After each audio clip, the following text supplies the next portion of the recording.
Hello everyone, welcome to prep IAS. Prep IAS पे आप सबका स्वागत है।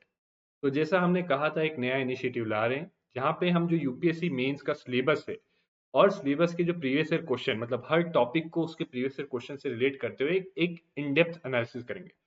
और देखिए, इस इन डेप्थ एनालिसिस का आपको ये फायदा होगा कि आपको एक आइडिया लगेगा कि सिलेबस के पढ़ने के लिए कौन से टॉपिक्स ज्यादा इंपॉर्टेंट है, कौन से टॉपिक्स कम इंपॉर्टेंट है, और जो टॉपिक्स इंपॉर्टेंट है उसमें कौन से एरिया से क्वेश्चन पूछे जाते हैं, मतलब किस टाइप से क्वेश्चन पूछे जाते हैं। तो आपको एक समझ में आया कि क्वेश्चन के पीछे लॉजिक क्या है, राइट।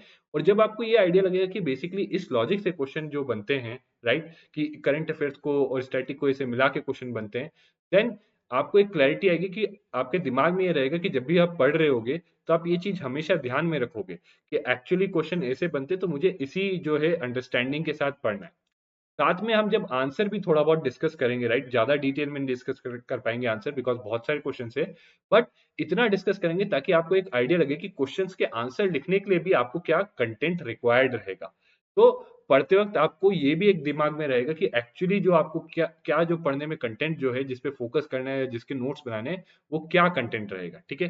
तो this session will be very useful for you. ये सेशंस बड़े यूजफुल होंगे आपके लिए। और हम स्टार्ट कर रहे हैं पॉलिटी से, राइट। तो अभी पॉलिटी के टॉपिक्स कवर करेंगे, राइट। उसके बाद गवर्नेंस एंड सोशल जस्टिस जो है उसके टॉपिक अलग से कवर करेंगे। ठीक है। तो बिना डिले किए स्टार्ट करते हैं। तो पहले तो मैं आपको बता देता हूं कि क्या सोर्सेस होनी चाहिए पॉलिटी के लिए। तो लक्ष्मीकांत, कोई भी करंट अफेयर्स मैगजीन और न्यूज, इन तीनों चीजों के अलावा आपको और भी कोई सोर्स की ज्यादा जरूरत नहीं है।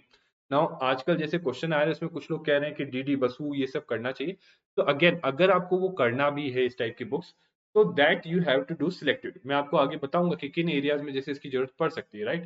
बट अगेन, वो बड़ी सिलेक्टिवली करना होगा, क्योंकि जब तक आपका लक्ष्मीकांत से काम चल रहा है तब तक तो चलाना है।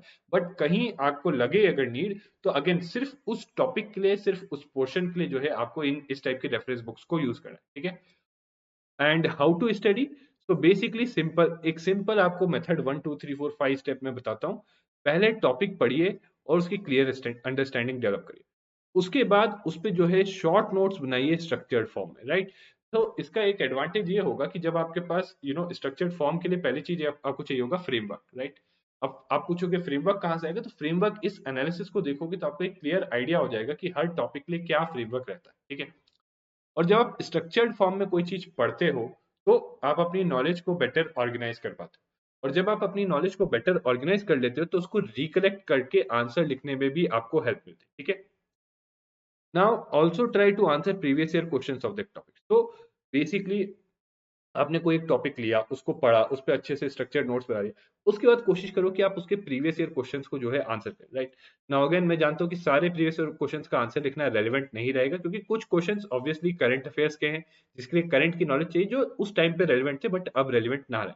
बट अगेन, कुछ क्वेश्चंस ऐसे हैं जो रिपीटेड थीम्स, जैसे आप अभी देखोगे कुछ क्वेश्चंस जो है रिपीट है, रिपीट थीम्स पे। मतलब एक थीम है जो बार बार बार बार रिपीट, जैसे बेसिक स्ट्रक्चर को लेके बार बार क्वेश्चंस रिपीट होते हैं, राइट।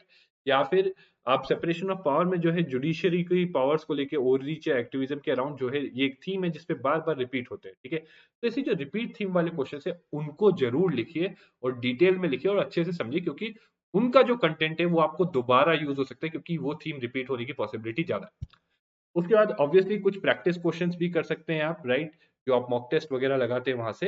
एंड लास्टली इन सबको, इवन इसको जो है नोट्स फॉर्म में अपना रख लेना जो भी आपने किया है, और इसका जो है रिवीजन करना है फिर। तो लास्ट में आपको बस यही बचता है कि ये सब जब बन जाएगा, हो जाएगा, तो इन सब का कंसोलिडेटेड रिवीजन करना है। ठीक है। और ये इसी सब्जेक्ट में आप चाहे तो ये अप्रोच जो है हर सब्जेक्ट के लिए अडॉप्ट कर सकते हैं। ठीक है। ना देखो, सिलेबस आपकी भगवत गीता है, so syllabus is your Bhagavad Gita, right. क्यों ऐसा बोल रहे हैं, क्योंकि ऑब्वियसली सिलेबस और ऑल्सो प्रीवियस ईयर क्वेश्चन भी इंक्लूड कर सकते हैं। क्योंकि देखिए, जब भी आप डाउट में हो या कंफ्यूजन में हो कि कोई चीज आपको पढ़नी है या कोई चीज आप पढ़ रहे हो वो रिलेवेंट है या नहीं है, तो एट दैट टाइम, उस पॉइंट ऑफ टाइम पे आप सोचिए कि सिलेबस में ये कहाँ पे आता है, और देखिए क्या कि पूरे प्रीवियस ईयर क्वेश्चन जो आए थे, क्या वो प्रीवियस ईयर क्वेश्चन इससे रिलेटेबल है या नहीं। अगर कोई रिलेटेबल प्रीवियस ईयर क्वेश्चन मिल जाता है, या किसी सिलेबस के पोर्शन से रिलेट कर पाते हो और प्रीवियस ईयर क्वेश्चन से रिलेट कर पाते हो, तो then that becomes very important. But अगर ऐसा चीज है कोई जो दूर दूर तक रिलेट ही नहीं होता सिलेबस से, तो ऐसी चीजों को आपको छोड़ना होता है। ठीक है। ना देखो, सबसे पहला टॉपिक है इंडियन कॉन्स्टिट्यूशन, तो उसकी historical underpinnings, evolution, features, amendments, significant provision, basic structure. ना देखो, ये सब बहुत ही सिंपल चीजें हैं। ये सारा जो लक्ष्मीकांत का आपका फर्स्ट पार्ट है ना, कॉन्स्टिट्यूशनल फ्रेमवर्क वाला पार्ट, उसमें सब कवर हो जाता है, ठीक है। और ये जो अमेंडमेंट वाला पार्ट है, ना देखो, इसमें यह है कि करंट अफेयर्स ज्यादा आता है। तो अमेंडमेंट में अगर कोई करंट अफेयर्स में, जैसे आप आगे देखो, क्वेश्चन एक जीएसटी के अमेंडमेंट पे आ गया था, तो इसलिए कोई भी करंट अफेयर्स में अमेंडमेंट हुआ है कॉन्स्टिट्यूशन में, तो वो अमेंडमेंट के बारे में जानना, प्लस उस किस प्रोविजंस में अमेंडमेंट हुआ है कॉन्स्टिट्यूशन के, उन प्रोविजंस के बारे में भी जानना, और प्लस क्यों अमेंडमेंट हुआ है, ये जानना भी इंपॉर्टेंट हो जाता है, ठीक है। और ये देखो, बेसिक स्ट्रक्चर तो बहुत ही फंडामेंटल है, बट अगेन लक्ष्मीकांत में कम दिया है, तो आपको हो सकता है नीड लगे कि आपको लगे कि ज्यादा पढ़ना है, तो इस टॉपिक के लिए आप डीडी बसु टाइप की बुक्स को जो है रेफर कर सकते हो। सिग्निफिकेंट प्रोविजन, नाउ अगेन देखो, सिग्निफिकेंट प्रोविजन में ये बताऊंगा, कॉन्स्टिट्यूशन का टाइम टू टाइम कोई ना कोई प्रोविजन जो है न्यूज में रहता है, कई कई बार फेडरलिज्म न्यूज में आता है, राइट। सो फेडरलिज्म पे आप देखोगे, इनफैक्ट एक सेपरेट टॉपिक भी है आपके सिलेबस का, तो फेडरलिज्म पे बहुत बार क्वेश्चन आए, राइट। तो इसी तरह कोई भी और भी सिग्निफिकेंट, इन जनरल वैसे भी सारे सिग्निफिकेंट प्रोविजन अच्छे से पढ़ने हैं, अपने नोट्स बनाने हैं। अगेन यहाँ पे अगर आपको कोई एडिशनल कंटेंट चाहिए, तो डीडी बसु रेफर करके हर सिग्निफिकेंट प्रोविजन के लिए जो है एडिशनल कंटेंट आप ले सकते हो, ठीक है। बट यहाँ पे सबसे ज्यादा इंपॉर्टेंट वो प्रोविजंस होंगे जो रिसेंटली न्यूज में रहे हैं, कहीं किसी ना किसी तरीके से करंट अफेयर्स में रहे, ठीक है। बाकी हिस्टोरिकल अंडरपिनिंग, तो ये तो आप सबको पता है, लक्ष्मीकांत का पहला चैप्टर इवोल्यूशन और फीचर्स, ये जो सेकंड थर्ड चैप्टर जो है लक्ष्मीकांत के, वहां से आपको पता चल जाएगा, ठीक है। नाउ ऑब्वियसली अगला आता है comparison of Indian constitutional scheme with that of other countries, right. तो इंडिया की कॉन्स्टिट्यूशनल स्कीम का कंपैरिजन दूसरी कंट्रीज की कॉन्स्टिट्यूशनल स्कीम से। तो अगेन देखो, ये कंपैरिजन ऐसे रैंडमली नहीं कर सकते, आपको कंपैरिजन के लिए कुछ बेसिस चाहिए होंगे। तो बेसिस क्या हो सकते हैं? बेसिकली आप दो पार्ट में कंपैरिजन को डिवाइड कर सकते हो, स्ट्रक्चरल और फिलोसॉफिकल। फिलोसॉफिकल मतलब कि क्या प्रिंसिपल्स इन्वॉल्व है। तो स्ट्रक्चरल में आप बता सकते हो कि कंपैरिजन कर सकते हो। अब ये मैं एक बेसिस बता रहा हूँ कि किस बेसिस पे India, US, UK, France, right, जो मेजर, अगेन अदर कंट्रीज में आप बस मेजर कंट्रीज लोगे, सारी कंट्रीज से नहीं कंपेयर कर सकते। तो कुछ मेजर कंट्रीज है जिनका डिफरेंट डिफरेंट टाइप का सेटअप है, उनको वैसे इंडिया, यूएस और यूके तो जरूर करना है और बहुत अच्छे से करना है, ठीक है। उसके अलावा फ्रांस और भी कुछ एक दो, साउथ अफ्रीका, या फिर जो बोरोइंग जो आपने देखा ना कि हमारे कॉन्स्टिट्यूशन ने कहाँ से बोरो किया, कनाडा, राइट। तो जिन कंट्रीज से बोरो किया है वहां से कंपैरिजन करना जो है बहुत ही प्रोमिनेंट रहता है, ठीक है। तो उनमें जरूर आप ये जो है एक तरीके से बेसिस बना के जो है अपना लिखना, ठीक है। तो स्ट्रक्चर में कि एग्जीक्यूटिव का सेटअप क्या है, लेजिस्लेचर का सेटअप क्या है, और जुडिशियरी का सेटअप क्या है, ठीक है। इनफैक्ट ये सब चीजें देख सकते हो। अब फिलोसफिकल में आ जाती है कि सेपरेशन ऑफ पावर कैसे इंक्लूडेड है, राइट, फंडामेंटल राइट्स और ऐसे कैसे प्रोविजन है, ठीक है। सेकुलरिज्म को लेके क्या है, आप देखोगे आगे सेकुलरिज्म, इंडियन और फ्रेंच सेकुलरिज्म के कंपैरिजन पे क्वेश्चन। तो ब्रॉडली अगर कंपेयर करना हो तो दो प्रोमिनेंट पैरामीटर है स्ट्रक्चरल। स्ट्रक्चर में एग्जीक्यूटिव, लेजिस्लेचर और जुडिशियरी और इंडिपेंडेंट बॉडीज, ठीक है। इस बेसिस पे आप जो है इंडियन कॉन्स्टिट्यूशन को स्ट्रक्चरल पैरामीटर्स पे, इन पैरामीटर्स पे कंपेयर कर सकते हो दूसरे कॉन्स्टिट्यूशन। फिलोसफिकल आ जाता है कि सेपरेशन ऑफ पावर, ठीक है, और भी जो जुडिशियल इंडिपेंडेंस हो गया, सेक्युलरिज्म हो गया, ठीक है, फंडामेंटल राइट्स को लेके हो गया, और भी जो फिलोसफिकल प्रिंसिपल्स है लिबर्टी या को लेके हो गया, ठीक है। ये सारे फिलोसफिकल प्रिंसिपल्स जो है, ये डेमोक्रेसी को लेके हो गया कि किस टाइप की डेमोक्रेसी है, पार्लियामेंट्री है या प्रेसिडेंशियल है, राइट। तो इस टाइप की चीजों को, फिलोसफिकल चीजों को लेके जो है कंपैरिजन एक दूसरा एस्पेक्ट हो जाता है, ठीक है। तो ब्रॉडली इस तरीके से आप कंपेयर करोगे। नाउ अगला है पार्लियामेंट एंड स्टेट लेजिस्लेचर। सो सीधा लेजिस्लेचर को लेके आपसे पूछा गया है कि क्या उनका स्ट्रक्चर होता है, सब जो आपका लक्ष्मीकांत में है, लक्ष्मीकांत के बाहर आपको कहीं जाने की जरूरत नहीं है। तो उनके स्ट्रक्चर को लेके, उनके फंक्शनिंग को लेके, कैसे बिजनेस कंडक्ट करते हैं। एंड अगेन यहाँ पे देखो, स्टैटिक पोर्शन पे क्वेश्चन कम आता है, करंट अफेयर्स पे क्वेश्चन ज्यादा आता है, राइट। करंट अफेयर्स में आप देखोगे आगे क्वेश्चन आया कि फंक्शनिंग जो है इतनी इफेक्टिव नहीं रही है, राइट। डिसरप्शंस को लेके क्वेश्चन आया, ठीक है। सिमिलरली पावर्स एंड प्रिविलेजेस जब न्यूज में थे तो उनको लेके क्वेश्चन आ गया, और उनसे रिलेटेड। तो सो मेनली आपका क्वेश्चन कहां से आता है, issues arising out of this, right. तो क्वेश्चन मेनली आपका जो है इश्यूज, जो करंट अफेयर्स में हम देखते हैं इश्यूज आते हैं, राइट, पार्लियामेंट और स्टेट लेजिस्लेचर की फंक्शनिंग में, उन इश्यूज को लेके आपको क्वेश्चन आता है। एंड सर्टेनली उन वो इश्यूज कहीं ना कहीं स्टैटिक पार्ट यानी उसके स्ट्रक्चर से रिलेटेड होते हैं, पार्लियामेंट या स्टेट लेजिस्लेचर के, उनके फंक्शनिंग से, उनके कंडक्ट ऑफ बिजनेस से या पावर और प्रिविलेजेस से रिलेटेड होते हैं, ठीक है। अगला आपका है structure, organisation, functioning of executive and judiciary. So देखो तीनों पार्ट, सो एक लॉजिकल फ्लो आपका सिलेबस फॉलो कर रहा है। पहले कॉन्स्टिट्यूशन का ओवरव्यू, फिर ओवरव्यू के थ्रू कॉन्स्टिट्यूशन को दूसरे से कंपेयर किया, फिर कॉन्स्टिट्यूशन में लेजिस्लेचर को डिटेल में डील किया। अब एग्जीक्यूटिव और जुडिशरी का क्या, अगेन क्या देख रहे हैं हम, स्ट्रक्चर क्या है, ऑर्गेनाइजेशन क्या है और कैसे फंक्शन करे। नाउ अगेन मोस्टली जो क्वेश्चंस रिवॉल्व करते हैं वो फंक्शनिंग ऑफ जुडिशरी पे रिवॉल्व करते हैं, ठीक है। तो जुडिशियल फंक्शनिंग के ऊपर ही जो है क्वेश्चंस रिवॉल्व करते हैं आपके मोस्टली। एग्जीक्यूटिव को लेके जो है क्वेश्चंस आए हैं पर बहुत कम रहे हैं, ठीक है। मिनिस्ट्रीज एंड डिपार्टमेंट्स इन पे कम है, मोस्टली फंक्शनिंग ऑफ जुडिशरी और जुडिशरी के जो है मतलब स्ट्रक्चर या ऑर्गेनाइजेशन को लेके ही आए, ठीक है। इवन ऑर्गेनाइजेशन और स्ट्रक्चर को लेके बहुत कम आए, ज्यादातर जो है जुडिशरी की फंक्शनिंग को लेके इसमें क्वेश्चन है, ठीक है। नाउ अगला है separation of powers between various organs and dispute redressal mechanisms and this. तो देखो बेसिकली सेपरेशन ऑफ पावर्स में आपको बहुत सारी चीजें आती है, doctrine of checks and balances, judicial activism, judicial legislation, PIL, right. So जहां भी आपको पता है सेपरेशन ऑफ पावर का मतलब है कि जो है आपका एग्जीक्यूटिव, जुडिशरी और लेजिस्लेचर, उनके बीच में पावर्स डिवाइडेड है। तो बेसिक आइडिया आपको होना चाहिए कि कॉन्स्टिट्यूशन ने कैसे डिवाइड कर रखा है और कैसे ये प्रिंसिपल एनविसाज्ड है, ठीक है। और उसके बाद इस डिवीजन का एक्चुअली में वर्किंग क्या है, right, how it has actually worked और उसके क्या इश्यूज हैं, राइट, वो आपको पता होना चाहिए। उन्हीं पे आपको यहाँ से क्वेश्चन है, ठीक है। नाउ अगला टॉपिक है ये functions and responsibility of union and states, issues and challenges pertaining to federal structure. तो देखो इस पूरे उसमें issues and challenges responding to pertaining to federal structure, ये बहुत ज्यादा इंपॉर्टेंट टॉपिक है। और इसमें भी क्वेश्चंस आए हैं आपके तो करंट ओरिएंटेशन के साथ साथ स्टैटिक पार्ट, मतलब आपको करंट ओरिएंटेशन के साथ क्वेश्चन आए बट वो क्वेश्चन आप without the clear knowledge of static part answer नहीं कर पाते। तो इसीलिए मान लो करंट में कोई इशू आया फेडरल स्ट्रक्चर को लेके, तो उस इशू में कौन से करंट एस्पेक्ट यानी किस लिस्ट में कौन से सब्जेक्ट्स इन्वॉल्व हैं, कौन से जो कॉन्स्टिट्यूशनल प्रोविजंस इन्वॉल्व है, उसकी क्लैरिटी होना बहुत जरूरी है, ठीक है। ये आगे हम क्वेश्चंस में डिस्कस करते हैं देखेंगे।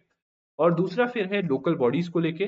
तो लोकल बॉडीज के रिलेटेड चैलेंजेस क्या हैं, अगेन क्वेश्चन उन्हीं पे रिवॉल्व किए, बट अगेन चैलेंजेस को एड्रेस करने के लिए आपको उसका बेसिक स्टैटिक पता होना चाहिए, जो आप लक्ष्मीकांत से पता लगा सकते हैं, ठीक है। इसके बाद है appointment to various constitutional post, powers, functions and responsibilities of constitutional bodies. Simple है, आपके कॉन्स्टिट्यूशन में जो सारी बॉडीज है उसका अपॉइंटमेंट, उसके पावर्स, फंक्शंस, रिस्पांसिबिलिटीज क्या है, राइट, ये स्ट्रेट फॉरवर्ड आप देख सकते हो। और कुछ ना कुछ यहाँ पे जो है अगर करंट अफेयर्स में जैसे इलेक्शन कमीशन कभी आती है, कभी सीएजी आते हैं, राइट। सो इन बॉडीज को लेके अगर करंट में डेवलपमेंट होते हैं तो अगेन देखो मैं बता रहा हूँ, करंट में कोई चीज होती है तो स्टैटिक भी उसका पढ़ना है और डिटेल में पढ़ना है और प्रॉपर इन डेप्थ में पढ़ना है, ठीक है। तो दोनों चीजें जब आप पढ़ोगे तभी आप जो है क्वेश्चन को आंसर कर पाओगे, राइट। कई लोग ये गलतफहमी में रहते हैं कि हम जो है करंट अफेयर्स पढ़ रहे हैं स्टैटिक नहीं पढ़े, कई लोग स्टैटिक पे ज्यादा फोकस करते हैं करंट। आपको जब स्टैटिक पढ़ रहे हो, राइट, जैसे ये टॉपिक पढ़ रहे हो, तो आपको ध्यान में रखना है कि इससे रिलेटेड करंट क्या है, यानी कि कोई कॉन्स्टिट्यूशनल बॉडी रिसेंटली न्यूज में है क्या जिसपे बड़ा न्यूज में रहे, राइट। और जब आप मान लो करंट में पढ़ रहे हो, मान लो करंट में आपने किसी कॉन्स्टिट्यूशनल बॉडी के ऊपर बड़ा जो है आर्टिकल वार्टिकल आ रहे हैं, ठीक है, आपने वो पढ़ा, तो उसका स्टैटिक भी पढ़ना जरूरी है, ठीक है। और स्टैटिक के लिए बुक कौन सी है, Laxmikanth, that is more than enough, ठीक है, उसके बियॉन्ड जाने की जरूरत नहीं है, ठीक है। Now next is statutory, regulatory and various constitutional judicial body. तो यहाँ पर देखो बेसिकली अगेन जो करंट अफेयर्स में आती हैं, कुछ एक सेट ऑफ इंपॉर्टेंट जो है बॉडीज बना लो, राइट, जो इंपॉर्टेंट है, राइट, उनका लिस्ट बना लो, उनके बारे में लिख लो। अपार्ट फ्रॉम दैट अगर कोई करंट अफेयर में बॉडी आती है तो उसके बारे में लिख लो, ठीक है, राइट। सो अगेन आपको बेसिक फंडा यही है कि यहाँ पे लिस्ट बना लो इंपॉर्टेंट स्टैट्यूटरी बॉडीज का, इंपॉर्टेंट रेगुलेटरी बॉडीज का, अगेन जो ज्यादा मोस्ट इंपॉर्टेंट है, राइट, और क्वासी जुडिशियल बॉडीज का, ओके। एंड एक बार लिस्ट बना ली तो उनके ऊपर भी क्या चीज करनी है कि उनका अपॉइंटमेंट कैसे होता है, उनकी पावर्स क्या है, उनकी फंक्शंस क्या है, उनकी रिस्पॉन्सिबिलिटीज क्या है और उनको लेके इश्यूज क्या है, ये जो है इस फ्रेमवर्क में आपको जो है उन पे नोट्स बनाए, ठीक है। प्लस अगर कोई करंट अफेयर्स में ऐसी बॉडी आती है जो शायद से यहाँ पे नहीं लिखी हो आपने, राइट, तो उसको भी इसमें इंक्लूड करें, ठीक है। नाउ अगला है pressure group and informal associations and their role in polity. तो मेनली यहाँ पर जो है क्वेश्चंस आते हैं प्रेशर ग्रुप से, वैसे फॉर्मल इनफॉर्मल एसोसिएशन से बहुत कम आते, मेनली प्रेशर ग्रुप से आते हैं और आते हैं कि क्या कैसे वो जो है क्या रोल कर रहे हैं, क्या इन्फ्लुएंस कर रहे हैं, उसी पे क्वेश्चन आते हैं। और यहाँ पे सबसे ज्यादा इंपॉर्टेंट ये है कि करंट अफेयर्स में आपको यहाँ से एग्जाम्पल्स लेने होंगे, ठीक है, you have to take examples from it, ठीक है। उसके बाद अगला है salient features of RPA, representation of people act. So now again, अगर पॉलिटी में देखा जाए तो कम इंपॉर्टेंट टॉपिक है ये, क्योंकि इससे इतने क्वेश्चन नहीं आते। ठीक है, salient features of RPA, right. So salient features of RPA जो आपका है, इससे स्पेसिफिक देखो, अगेन इस पे बड़ा सिंपल है नोट बनाना। हमारे चैनल पे भी एक वीडियो है, कुछ मेजर फीचर्स है आरपीए के जो बार बार न्यूज में रहते हैं, जैसे सेक्शन 8 ऑफ आरपीए या सेक्शन 126 ऑफ आरपीए, राइट। तो उन फीचर्स में क्या लिखा हुआ है, उनको लेके क्या कंटेंशन है और उनको लेके क्या कहा जा रहा है, ये इस पे आपको जो है क्लियर नोट होना चाहिए, राइट। सो आरपीए के एक तो बेसिक तो आप वो पढ़ ही लोगे लक्ष्मीकांत से, बट कुछ फीचर जो बहुत इंपॉर्टेंट है, जो कंटेंशियस है आरपीए के, जिसको बोला जा रहा है अमेंड करना है, उनको लेके जो आपको नोट बनाना है, ठीक है। तो सेलिएंट फीचर्स ऑफ आरपीए में जैसा मैंने आपको बताया कि कुछ स्पेसिफिक प्रोविजंस हैं, उनको जो स्पेसिफिकली जो न्यूज में रहते हैं, जो कंट्रोल, जैसे सेक्शन 8 जैसे मैं आपको बता रहा था, तो उसमें क्योंकि डिस्क्वालिफिकेशन को लेकर आप देखोगे उस पर क्वेश्चन बार बार आए, तो इसी तरीके से जो है कुछ और दो तीन प्रोविजन है जिसपे बार बार आता है। हमारे चैनल पे वीडियो भी है जो अखिलेश्वर सर ने बनाया, जहाँ पे ये सब डिस्कस किए, आप उसको देख सकते हो। बट ओवरऑल अगर देखा जाए तो इसमें क्वेश्चन बहुत कम है। अब इसी से हम देखते हैं वेटेज, ठीक है। तो एक तरीके से हम देखते हैं वेटेज की किस पोर्शन से कितना वेटेज। नाउ अगेन देखो, ये ऐसा नहीं कि ये डिवीजन एग्जैक्ट कर सकते हो आप, क्योंकि ये क्वेश्चन यहाँ पे आते हैं, यहाँ पे आते हैं, एक रफ डिवीजन है, ठीक है। उसके बेसिस पे आपको वेटेज है, क्योंकि कई क्वेश्चन ऐसे हैं जो फेडरलिज्म वाले हैं, वो कई बार ना ये सेलियंट फीचर्स वाले टॉपिक में भी आ जाते हैं, ठीक है। इंडियन कॉन्स्टिट्यूशन हिस्टोरिकल, ये जो सेलियंट फीचर्स वाला टॉपिक है वहां भी आ जाते हैं, राइट। तो थोड़ा बहुत कहीं ना कहीं ओवरलैप होता है। कई बार जो सेपरेशन ऑफ पावर वाले क्वेश्चन हैं, वो जो है आपके जो है इसमें आ जाते हैं, क्या बोलते हैं, ये जुडिशरी इसके स्ट्रक्चर को लेके, इसको लेके जो है उसमें आ जाते हैं। बट अगर आप देखो तो ओवरऑल अगर आप देखो तो देखो सबसे ज्यादा क्वेश्चन आते हैं फेडरल वाले पोर्शन से, यानी functions responsibilities of union state, right, और लोकल गवर्नमेंट्स को लेके आप देखोगे काफी मेजर चंक जो है उससे आता है, ठीक है। अगेन देखो एक रफ वेटेज है, तो इसमें रादर देन मैं बोलूंगा एग्जैक्ट परसेंटेज, आप बस ये नोटिस करो कि ज्यादा हाईली इंपॉर्टेंट कौन से हैं और लीस्ट इंपॉर्टेंट कौन से हैं। तो देखो हाई इंपॉर्टेंस में आपके functions and responsibilities of union state, Indian constitution वाला जो हिस्टोरिकल अंडरपिनिंग्स इवोल्यूशन फीचर्स वाला, ठीक है, statutory regulatory various quasi judicial body. Normally लोग इसको इग्नोर कर देते हैं, बट अभी जब आप एनालिसिस में देखोगे तो आप देखोगे इससे बहुत सारे क्वेश्चन इससे आते हैं, ठीक है। आप देखोगे बहुत सारे क्वेश्चन इससे आते हैं। इनफैक्ट देखिए, आप लोगों को मैं एक पीडीएफ भी शेयर करूंगा जो डिस्क्रिप्शन में होगी। उस पीडीएफ में हर एक टॉपिक से कितने क्वेश्चन आए हैं वो जो है आपको दे रखे होंगे, ठीक है। नेक्स्ट है separation of power between various organs and dispute resolution mechanism, ठीक है। फिर parliament and state legislature structure functioning, फिर appointment to various constitutional post, ठीक है। तो ये बेसिकली हाईएस्ट वेटेज इधर से चलते चलते, अगेन मैं ओवरऑल ये बोलूंगा कि ये तीन तीन या चार जो एरियाज है ये मोस्ट इंपॉर्टेंट है, और ये नीचे के दो तीन एरिया जो हैं आपके ये लीस्ट इंपॉर्टेंट में आते हैं, ठीक है। सो नीचे के दो तीन एरियाज आपके लीस्ट इंपॉर्टेंस में आएंगे, ऊपर के तीन चार एरिया जो आपके मोस्ट इंपॉर्टेंट में। इनफैक्ट मैं कहूंगा ये सेपरेशन ऑफ पावर और स्ट्रक्चर एग्जीक्यूटिव और जुडिशरी वाला जो पार्ट है, ये कहीं ना कहीं साथ में आप क्लब करके पढ़ सकते हो, ठीक है, क्योंकि काफी क्वेश्चंस का जो है ओवरलैप है, ठीक है। तो ये एक वेटेज है, ये आप देख सकते हो खुद से भी, राइट। एंड ब्रॉडली ये वेटेज बताने का पर्पस क्या है कि पढ़ते वक्त आपको ज्यादा एम्फेसिस, ज्यादा एफर्ट कहाँ लगाना। ज्यादा एफर्ट इन दोनों टॉपिक्स में मत लगाना। इन दोनों टॉपिक्स में ऐसा नहीं है कि आप बहुत ही ज्यादा डीप में हर, मतलब बहुत सारे 12-13 कंट्रीज के उससे हर कॉन्स्टिट्यूशन को डिटेल में पढ़ के करने लग जा रहे हो, क्योंकि इतना आता ही नहीं है, ठीक है। सिमिलरली आरपीए को भी बहुत डिटेल में पूरा एक्ट, हर एक प्रोविजन, हर एक वो पढ़ रहे हो। तो अगेन मेजर प्रोविजंस पढ़ने हैं और जो कंट्रोवर्शियल और जो इश्यूज हैं उनको पढ़ना है, राइट। तो वही आपके लिए रेलिवेंट है, ठीक है। नाउ अब देखिए, अब अगर टॉपिकल एनालिसिस शुरू करें तो पहला जो है आपका इंडियन कॉन्स्टिट्यूशन, ये वाला टॉपिक कवर करेंगे, और दूसरा कंपैरिजन, राइट, क्योंकि ऑब्वियसली लॉजिकली ये दोनों साथ में जाते हैं, ठीक है। तो अगर अब हम देखिए पहले 2020 के देखते हैं। सो 2020 में देखो, Indian constitution exhibits centralising tendencies to maintain unity and integrity of the nation, right. And ये आपको इलस्ट्रेट करना है, मतलब एक्सप्लेन करना है with example in the perspective of epidemic disease act, disaster management act and recently passed farm act, right. 2020 का question है, और ये तीनों लॉज जो है 2020 में न्यूज में। सो देखो इसमें क्या है, it is a combination of current affairs plus static, right. तो देखो ये या तो इसमें भी रख सकते हैं, या इश्यूज ऑफ फेडरल रिलेशंस में भी रख सकते हैं, वहां भी इसको रख सकते हैं, ठीक है। ये यहाँ पे क्यों रखा है, यहाँ पे सेलियंट फीचर्स ऑफ कॉन्स्टिट्यूशन में आते हैं। तो एक सेलियंट फीचर हमारे कॉन्स्टिट्यूशन का क्या है, that it is federal but has a centralising tendency, ठीक है। तो अगर आप लक्ष्मीकांत बेसिक पढ़ोगे तो उससे आपका स्टैटिक पोर्शन कवर हो जाएगा, राइट।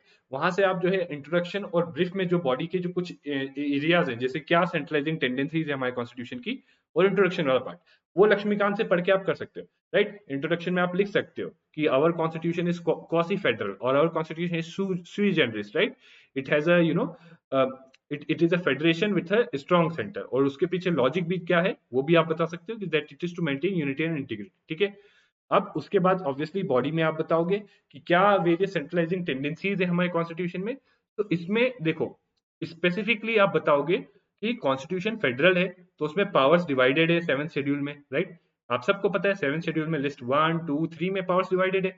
बट अगेन आप जानते हो कि कई बार जो है कॉन्फ्लिक्ट आएगा, तो जो है अगर लिस्ट 3 है जैसे कॉन्करेंट, उसमें अगर कॉन्फ्लिक्ट आता है स्टेट और उस लॉ में, तो लिस्ट 3 में जो है सेंट्रल लॉ प्रिवेल करता है। इसी तरीके से 1 और 2 में जो है कॉन्फ्लिक्ट आता है कई बार, तो अगेन वहां कोर्ट में जाते हैं, बट जनरली जो देखा गया है कि कई बार जो है लिस्ट 1 की चीजें जो है वो प्रिवेल करती है, ठीक है। तो ये आपका ये हो गया, ओके। अब इसमें इसी तरीके से और सेंट्रलाइजिंग टेंडेंसीज आप ये भी बता सकते हैं कि राज्यसभा जो है एम्पावर कर सकता है, बट अगेन वो सेकेंडरी रहेगा। प्राइमरी जो है आपको लिस्ट को एक्सप्लेन करना है, लिस्ट 1 2 3 आपको बताना है, एक्सप्लेन करना है कि कैसे फेडरल है, पावर डिवाइडेड है, और कैसे जो है कहीं ना कहीं जो है सेंट्रलाइजिंग टेंडेंसी। एक और एस्पेक्ट सेंट्रलाइजिंग टेंडेंसी का ये है कि रेसिडुअरी पावर, रेसिडुअरी पावर किसके पास है, पार्लियामेंट को दे रखी है, ठीक है। रेसिडुअरी पावर जो है सेंटर को दे रखी है, पार्लियामेंट को दे रखी है, ठीक है, टू लेजिस्लेट, राइट। और इसके साथ साथ आप बताओगे कि सेंट्रल एग्जीक्यूटिव की पावर्स जो है फॉलो करती है सेंट्रल लेजिस्लेचर की पावर्स, इसलिए सेंट्रल एग्जीक्यूटिव, अगर एग्जीक्यूटिव डिवीजन ऑफ पावर भी देखें, ये तो हम लेजिस्लेटिव डिवीजन ऑफ पावर करते हैं लिस्ट 1 2 3, अगर एग्जीक्यूटिव का भी देखें तो वो भी आपको यहाँ बताना होगा कि it follows the executive division of powers follows the legislative division, ठीक है। तो इस तरीके से एग्जीक्यूटिव के पास भी ओवरआर्चिंग पावर्स है, ठीक है, राइट। तो डिवीजन ऑफ सब्जेक्ट और सेंट्रलाइजिंग टेंडेंसीज बहुत सारी ब्रीफ में कॉमा कॉमा करके बता देंगे आप, ठीक है। नाउ आपको हर एक एक्ट को लेके समझाना होगा कि कैसे ये एक्ट किस प्रोविजन में आया, ये एक्ट किस प्रोविजन में आया, ये एक्ट किस प्रोविजन में आया, ठीक है। तो किन जैसे फार्म लॉस की बात करें, राइट। तो अगेन फॉर्मूलाज का कोई स्पेसिफिक स्ट्रेट फॉरवर्ड नहीं है आपके पास, ठीक है। कोई स्पेसिफिक स्ट्रेट फॉरवर्ड जो वैसे आप देखो नॉर्मली अगर एग्रीकल्चर देखो तो किसमें है, स्टेट लिस्ट में। तो एग्रीकल्चर आपका स्टेट लिस्ट में, फिर भी सेंटर ने फार्म लॉज पे कैसे बना दिया, right. So it used the entry under 33, entry 33, okay, entry 33 जो आपके कॉन्करेंट लिस्ट में उसका यूज करके बनाया, ठीक है। तो ये आप यहाँ पे बता सकते हो। नाउ सिमिलरली अगर आप डिजास्टर मैनेजमेंट को लो तो कोई स्पेसिफिक लिस्ट में मेंशन नहीं है, बट डिजास्टर मैनेजमेंट किसमें, एंट्री 23 ऑफ कॉन्करेंट लिस्ट, ठीक है, entry 23। Similarly epidemic disease act में भी देखिए इसमें क्या है, बेसिकली क्या है, पावर्स दे रखी, बट अगेन स्टेट गवर्नमेंट को पावर्स है, but under disaster management act state governments को डायरेक्शन दी गई कि आप एपिडेमिक डिजीज एक्ट इन्वोक करिए, प्लस ऑर्डिनेंस के थ्रू इसको अमेंड भी किया गया था जिसमें सेंट्रल गवर्नमेंट को भी जो है इसमें पावर्स दी गई थी एपिडेमिक डिजीज एक्ट में। तो आप देख रहे हो, अगेन देखो ये इसमें ज्यादा डिटेल में जाने की जरूरत नहीं क्योंकि ये जो है पास्ट का करंट अफेयर्स, राइट। तो इन एक्ट्स के डिटेल में जाने की जरूरत नहीं है, बट आपको यहाँ पे क्या समझना है एनालिसिस में कि कैसे करंट एस्पेक्ट को आपके जो है स्टैटिक पार्ट से रिलेट किया। तो एक सेंट्रलाइजिंग टेंडेंसी थी और वो करंट अफेयर्स में आई आपके, ठीक है, ये रिफ्लेक्ट होती है इन सब में, राइट। और ये सारे एक्ट्स जो है आपका कोविड एपिडेमिक डिजीज और डिजास्टर मैनेजमेंट एक्ट कोविड को के लिए यूज किया गया था, और फार्म एक्ट किसके लिए यूज किया गया था, आपका एग्रीकल्चर रिफॉर्म, मार्केटिंग रिफॉर्म के लिए, ठीक है। तो अगेन आप देख सकते हो कि अगर स्टैटिक से रिलेटेड, तो जो पर्सन ऐसा ये अप्रोच लेके गया होगा कि अगर मैंने करंट में कुछ पढ़ा हुआ है तो उसका स्टैटिक पढ़ूंगा, तो वो ये आंसर बड़े इजीली कर चुका है, ठीक है। क्योंकि देखिए जब इस पे आर्टिकल्स वगैरह आ रहे थे तो सब आर्टिकल्स में मेंशन था कि ये किस एक्ट के अंदर गवर्नमेंट ने किया है, किस लिस्ट के अंदर किया है, जो मैं आपको एंट्री 33 बता रहा हूँ, ये 23 बता रहा हूँ, या इसके लिए जो है एपिडेमिक डिजीज एक्ट के लिए भी अभी एक्चुअली मुझे याद नहीं आ रहा, बट अगेन एक एंट्री है आपकी कॉन्करेंट लिस्ट में, ठीक है। सो ये किस उसके अंदर है, ये आपको जो बता रहे हैं ये सारा करंट में आ रखा है, राइट। बस ये चीज आपको जरूरत है कि आप अब ये एनालिसिस के थ्रू आपको अब पता चल गया कि इस टाइप से पूछता है यूपीएससी, तो आपको दिमाग में रखना है कि अगर आप कोई भी इंपॉर्टेंट चीज है जो आप पढ़ रहे हो, इंपॉर्टेंट इवेंट है बहुत जो हो रहा है आपका, तो उससे रिलेटेड स्टैटिक जरूर देखना। और सिमिलरली कोई भी स्टैटिक चीज आप देख रहे हो तो उससे रिलेटेड करंट क्या है जरूर देखना है, क्योंकि देखिए यहाँ पे आप क्लियरली देख सकते हो कि इस क्वेश्चन का आंसर कोई जब ही कर पाता जब उसने स्टैटिक और करंट की नॉलेज जो है कंबाइन किया। लास्ट में conclusion, you have to justify the centralising tendency, right. You have to justify the centralising tendency. जैसे स्पेशली आप बोल सकते हो कि कोविड में again it was required, right, जो जिस नेचर का जो कोविड जो डिजीज थी, एपिडेमिक था, राइट, पेंडेमिक था, उसको कंट्रोल करने के लिए एक्सेप्शनल पावर्स चाहिए थी सेंट्रल गवर्नमेंट को, और इसीलिए डिजास्टर मैनेजमेंट एक्ट को इन्वोक किया गया, right. So in this way you could justify the centralizing tendency. Even farm acts दो controversial, right, but आप कह सकते हो कि because इससे पहले गवर्नमेंट क्या है, मॉडल लॉज लाई थी और कहा था कि स्टेट गवर्नमेंट इनको अडॉप्ट करे, but again since state government are not adopting the reforms, तो इसमें क्या कर सकते हैं, इसमें फिर आपको जो है यही था कि लास्ट रिजॉर्ट जो सेंट्रल गवर्नमेंट के पास बचा कि it has to resort to this its centralising power, ठीक है, सेंट्रलाइजिंग टेंडेंसी को रिजॉर्ट करना, ठीक है। Now, next one is that judicial systems in India and UK seem to be converging and diverging recently. तो बड़ा ही ऑड क्वेश्चन है, और देखिए इसका मतलब ये नहीं है कि आप यहाँ पे ये पढ़ रहे हो, देखिए वहां पे जब एग्जाम में आपको इसका आंसर करना होगा तो आपको जो नॉलेज है लिमिटेड उसी के थ्रू आंसर करना होगा, ठीक है। तो अगेन हो सकता है ये बहुत सारे लोगों को टफ लगा हो, सो अगेन इस टाइप के ऑड क्वेश्चंस के लिए ऐसा नहीं सोचना कि ये ट्रेंड है, ये पैटर्न है। देखो ऑड क्वेश्चंस को डील नहीं कर सकते, ऑड क्वेश्चन को आपको लिमिटेड नॉलेज से डील करना है, ठीक है। But again let's try to understand, right. So जो ये कह रहा है, judicial system of India and UK seem to be converging as well as diverging in recent time. So highlight the key points of convergence and divergence between two nations in terms of judicial practices, right? तो देखो बहुत basic है, अगर आपने पढ़ा होगा लक्ष्मीकांत में, तो इंडिया में क्या है, इंडिया में कहा है हम मिडवे लाई करते हैं between parliamentary supremacy and judicial supremacy के बीच में। यूके में क्या है, पार्लियामेंट्री सुप्रीमेसी, यूके में रिटन कॉन्स्टिट्यूशन है। तो इन्हीं पॉइंट्स को लेके आपको आंसर करना था, राइट। सो कन्वर्जेंस में सबसे बड़ा एरिया एक जो हम देखते हैं इंडिपेंडेंस ऑफ जुडिशरी को लेकर, ठीक है। तो उसमें है कि creation of Supreme Court, right, Lord chancellor की पोस्ट जो थी, पहले क्या होता था, लॉर्ड चांसलर जो होता था उसके पास जुडिशियल फंक्शन भी होते थे, एग्जीक्यूटिव और लेजिस्लेटिव फंक्शन भी होते थे, but over a period of time gradually जो लॉर्ड चांसलर से जुडिशियल फंक्शन है वो लेके जो है लॉर्ड चीफ जस्टिस को दे दिए गए, right. Similarly Supreme Court create किया। इससे पहले क्या होता था, जो हाउस ऑफ लॉर्ड्स की कमिटी थी वो एक्ट करती थी एज सुप्रीम कोर्ट, राइट। तो हाउस ऑफ लॉर्ड्स की कमिटी एक्ट करती थी as supreme Court, but again जब सुप्रीम कोर्ट आपका क्रिएट किया गया सेपरेटली, अभी 2009 के अराउंड ही क्रिएट किया गया है, राइट। तो जब ये क्रिएट किया गया तो क्लियरली क्या करने का इंटेंट था इसका, एक तो सेपरेशन ऑफ पावर, राइट। सो ये भी लिख सकते हो, separation of power, judicial independence and separation of power के टर्म्स में जो है कन्वर्जेंस देख रहे हैं, ठीक है। प्लस एक और है एक्सप्लिसिट स्टैट्यूटरी ड्यूटी मेंशन्ड है गवर्नमेंट मिनिस्टर्स में to uphold the independence of judiciary, right. तो इंडियन कॉन्स्टिट्यूशन में आपने देखा है कि पार्लियामेंट में जो है जजेस का कंडक्ट डिस्कस नहीं किया जा सकता, ठीक है। बट डाइवर्जेंस देखा जाए तो जुडिशियल एक्टिविज्म को लेके है। तो जिस लेवल का जुडिशियल एक्टिविज्म इंडिया में है उस लेवल का जुडिशियल एक्टिविज्म हम जो है यूके में नहीं देख सकते। इंडिया में इनफैक्ट जुडिशियल एक्टिविज्म बढ़े जा रहा है, ठीक है। Now due process of law और प्रोसीजर एस्टेब्लिश्ड ऑफ लॉ, तो बेसिकली देखा जाए तो यूके और इंडिया में दोनों में क्या है, प्रोसीजर एस्टेब्लिश्ड बाय लॉ, मतलब जो एक पार्लियामेंट ने कानून बना दिया उसी कानून को फॉलो करना है, मतलब अगर जब तक उस कानून को फॉलो किया जा रहा है तो उस कानून को जो है क्वेश्चन नहीं कर सकता, ये था। बट इंडिया में क्या है, मिनर्वा के मिल्स के केस के बाद ये होल्ड किया गया कि ड्यू प्रोसेस ऑफ लॉ भी है, क्योंकि जो कानून है, जो इंडिया की जुडिशरी है वो उसको एनालाइज कर सकती है कि whether it is free fair and just, कि क्या वो कानून जस्ट है, जबकि ये चीज यूके में नहीं है, राइट। यूके में प्रोसीजर एस्टेब्लिश्ड बाय लॉ, ठीक है। प्लस पर यूके में कुछ चीजें की जा रही है, independent judicial appointment commission. India में भी कोशिश की थी बट उसको क्या कर दिया, स्ट्राइक डाउन, तो यहाँ पे डाइवर्जेंस आ गया। Plus judicial appointments and conduct ombudsman, so ये ओम्बड्समैन की भी इंडिया में बात हो रही है, बट अगेन ये ओम्बड्समैन इंडिया में आए नहीं। तो अगेन ये कुछ पॉइंट्स हैं जो आपको नॉर्मल रीडिंग के ऊपर आते हैं, राइट। इसके अलावा और भी पॉइंट्स हो सकते हैं, बट अगेन 10 मार्कर है तो आपको लिमिटेड पॉइंट्स के बेसिस में जो है मेजर चीजें जो है उनके बारे में बताना है, ठीक है। तो अब आप नेक्स्ट देखो कि again now this is on, now ये क्या है, power to amend the constitution, सीधा आपके सिलेबस में दे रखा था, राइट। बेसिक स्ट्रक्चर और अमेंडमेंट पावर्स, राइट। तो ये फीचर है हमारे कॉन्स्टिट्यूशन का, एक फीचर ये है कि पार्लियामेंट को पावर है कॉन्स्टिट्यूशन को अमेंड करने की, ठीक है। एंड ऑल्सो बेसिक स्ट्रक्चर, सो दोनों चीजें जो आपके पहले टॉपिक में थी, ठीक है। तो क्वेश्चन है कि पार्लियामेंट की जो पावर है to amend the constitution, it is a limited power and it can not be enlarged into absolute power, right. So एक स्टेटमेंट दे दिया है आपको पार्लियामेंट के अमेंडिंग पावर के ऊपर, और इस स्टेटमेंट के कॉन्टेक्स्ट में आपको एक्सप्लेन करना है कि क्या parliament basic structure of constitution को जो है मतलब जो है डिस्ट्रॉय कर सकता है by expanding its amending power.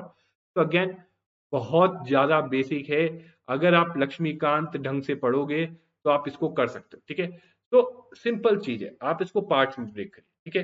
तो पहली चीज, आपको parliament's power to amend the constitution, right. Introduction में आप बता सकते हो कि 368 के अंदर दे रखा है ये। Then to amend the constitution के लिए क्या की जो अमेंडमेंट्स किए थे, 24th कॉन्स्टिट्यूशनल अमेंडमेंट किया था, ठीक है। तो वो अमेंडमेंट्स आपको मेंशन करने जहां पार्लियामेंट ने अपनी पावर टू अमेंड बढ़ाई थी, ठीक है। उसके बाद आपको बेसिक स्ट्रक्चर भी समझाना होगा कि क्या है ये और उसका सिग्निफिकेंस क्या है, ठीक है। उसके बाद जैसे अब इंट्रो की बात करें तो अमेंडिंग पावर का जैसे मैंने आपको बताया 368 के अंदर आप जाके बता सकते हो, और क्या कंट्रोवर्सी है उसके रिगार्डिंग ये आप एक्सप्लेन कर सकते हो, ठीक है। नाउ अब बॉडी पार्ट में क्या है, आपको वेरियस सुप्रीम कोर्ट जजमेंट्स और पार्लियामेंट के अमेंडमेंट्स एक टाइमलाइन के अक्रॉस आपको बताना होगा कि कैसे इस इशू पे जो है जजमेंट्स आए हैं और अल्टीमेटली जुडिशरी ने क्या होल्ड किया है। तो अगर देखो यहाँ पे मैं आपको जैसे टाइमलाइन दूं तो देखो 1951 में सबसे पहला केस हुआ था शंकरी प्रसाद केस। इस केस पे हुआ था फर्स्ट अमेंडिंग पावर पे, था फर्स्ट अमेंडमेंट एक्ट पे हुआ था, जिसमें फर्स्ट अमेंडमेंट एक्ट में फंडामेंटल राइट टू प्रॉपर्टी थी उसको कर्टेल किया गया था।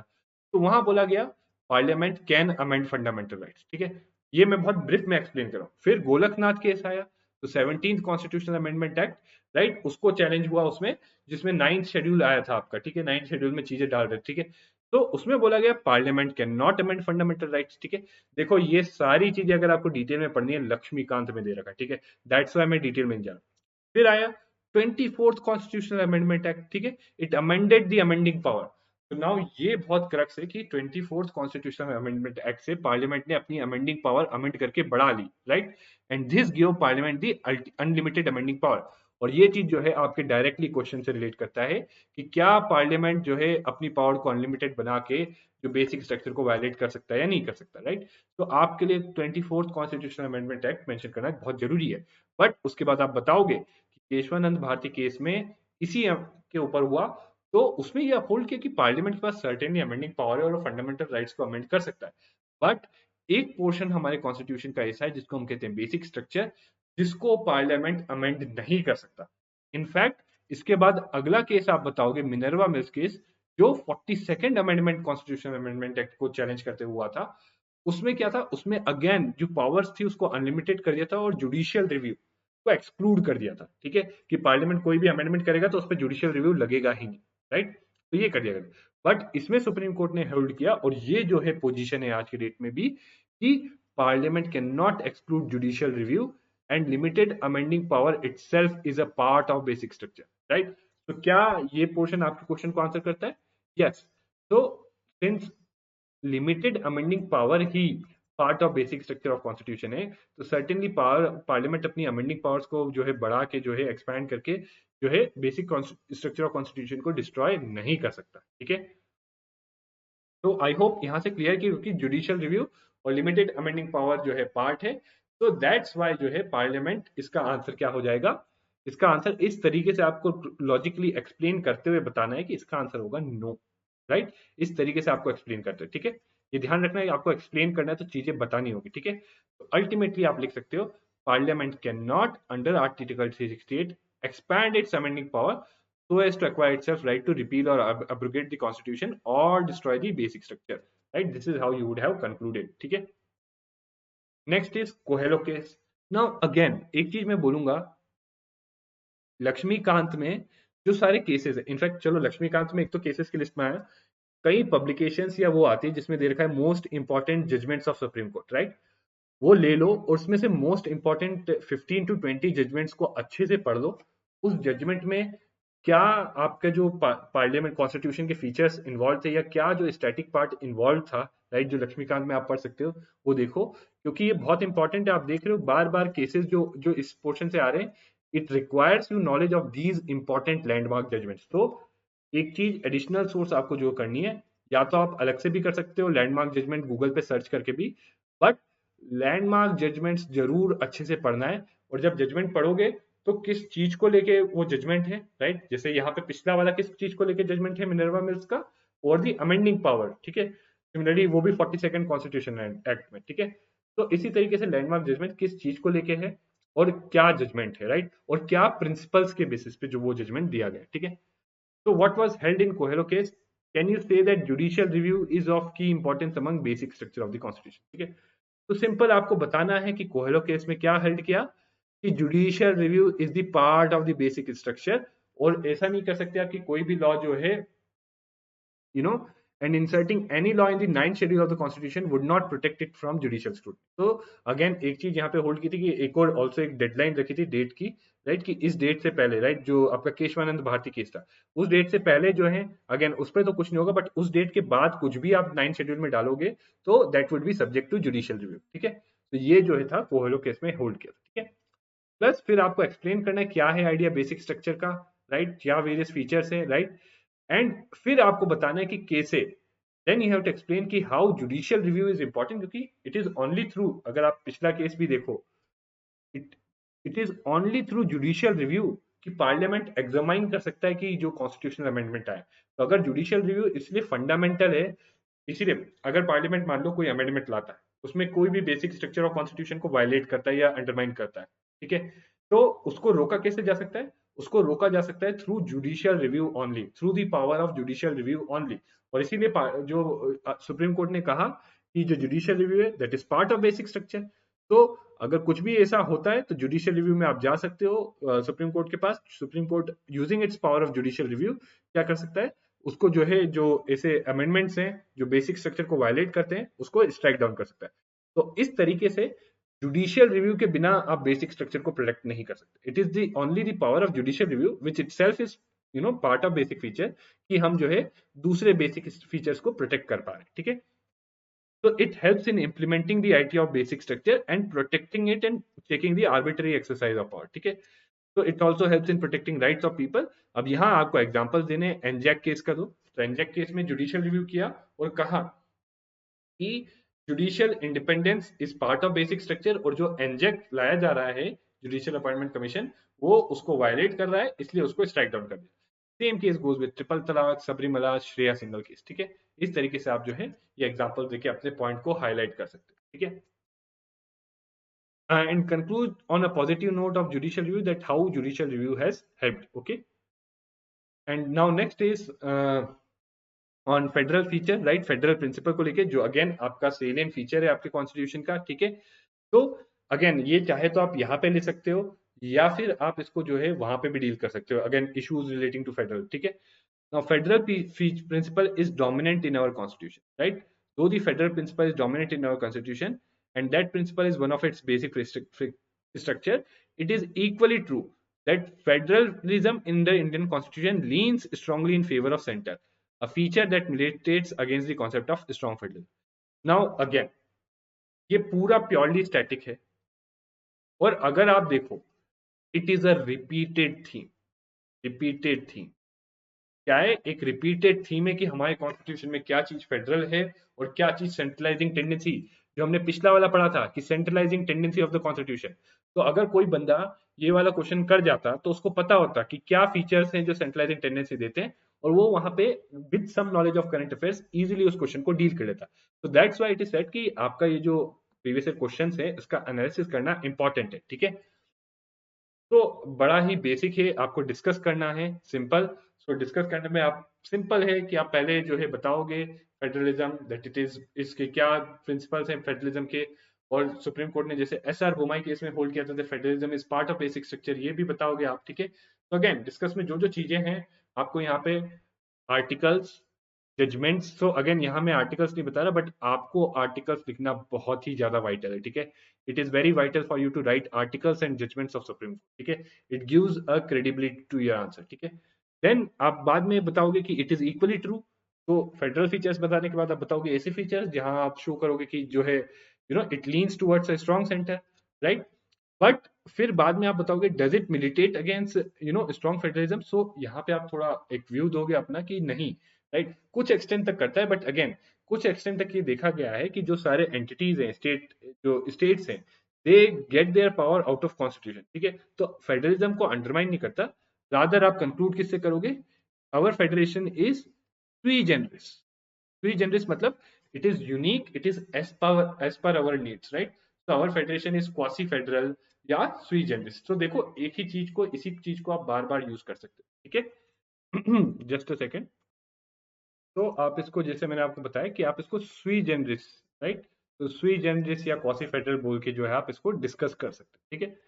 नाउ अगेन आप जैसे इंट्रोडक्शन में बोल सकते हो इंडिया इज, ये कुछ की टर्म्स होते हैं जो आपको यूज करना चाहिए। देखो जब आप कीवर्ड्स की टर्म्स यूज करते हो इस टाइप से कि होल्डिंग टुगेदर फेडरलिज्म या क्वासी फेडरल या सुई जेनिस फेडरल, तो बेसिकली ये शो करता है कि आपको बहुत क्लियर अंडरस्टैंडिंग है, ठीक है, राइट। प्लस आप ये बताओगे कि एस आर बोमई केस में supreme court held that federalism was part of basic structure. तो अगेन देखिए, जजमेंट्स और इस टाइप से की टर्म्स और आर्टिकल्स यूज करना जो है एक आपका आंसर में वैल्यू ऐड करता है, ठीक है, it will help you fetch more marks, ठीक है।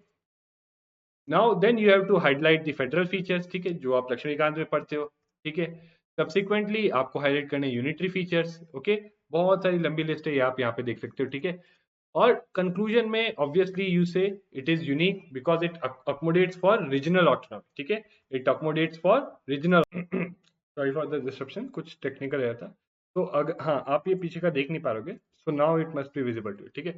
तो देखो, it accommodates the need for regional autonomy. तो देखो फेडरलिज्म है, ठीक है, तो फेडरलिज्म और यूनिटी भी रखनी है, राइट। तो यूनिटी के लिए सबको एक साथ लाना है, बट अगेन रीजनल ऑटोनॉमी है तो उसको अकोमोडेट करने के लिए जो है हमारा फेडरलिज्म भी है, ठीक है, right. At the same time जो सेंट्रलाइजिंग टेंडेंसी है वो यूनिटी एंड इंटीग्रिटी। तो आप देख रहे हो कि फेडरलिज्म रीजनल ऑटोनॉमी को अकोमोडेट करने के लिए और सेंट्रलाइजिंग टेंडेंसी यूनिटी और इंटीग्रिटी के लिए, ठीक है। इसमें पुंची कमीशन के आप ऑब्जर्वेशन दे सकते हो। अब पुंची कमीशन के ऑब्जर्वेशन आप कहाँ से देखोगे? ये सब लक्ष्मीकांत, सब लक्ष्मीकांत में। बस यही होता है कि हम लोग जब एनालिसिस करते हैं तभी हमें रियलाइज होता है कि लक्ष्मीकांत में भी काफी कंटेंट ऐसा है जो मेंस में लिख सकते हैं, ठीक है। अगेन एडिशनल कंटेंट कई लोग सोचते हैं कि डीडी बसु पढ़े, ये पढ़े, बट ऐसा जरूरत इतनी नहीं पड़ती, ठीक है। कुछ जगहों पे जरूरत पड़ती है बट इतनी नहीं पड़ती, ठीक है।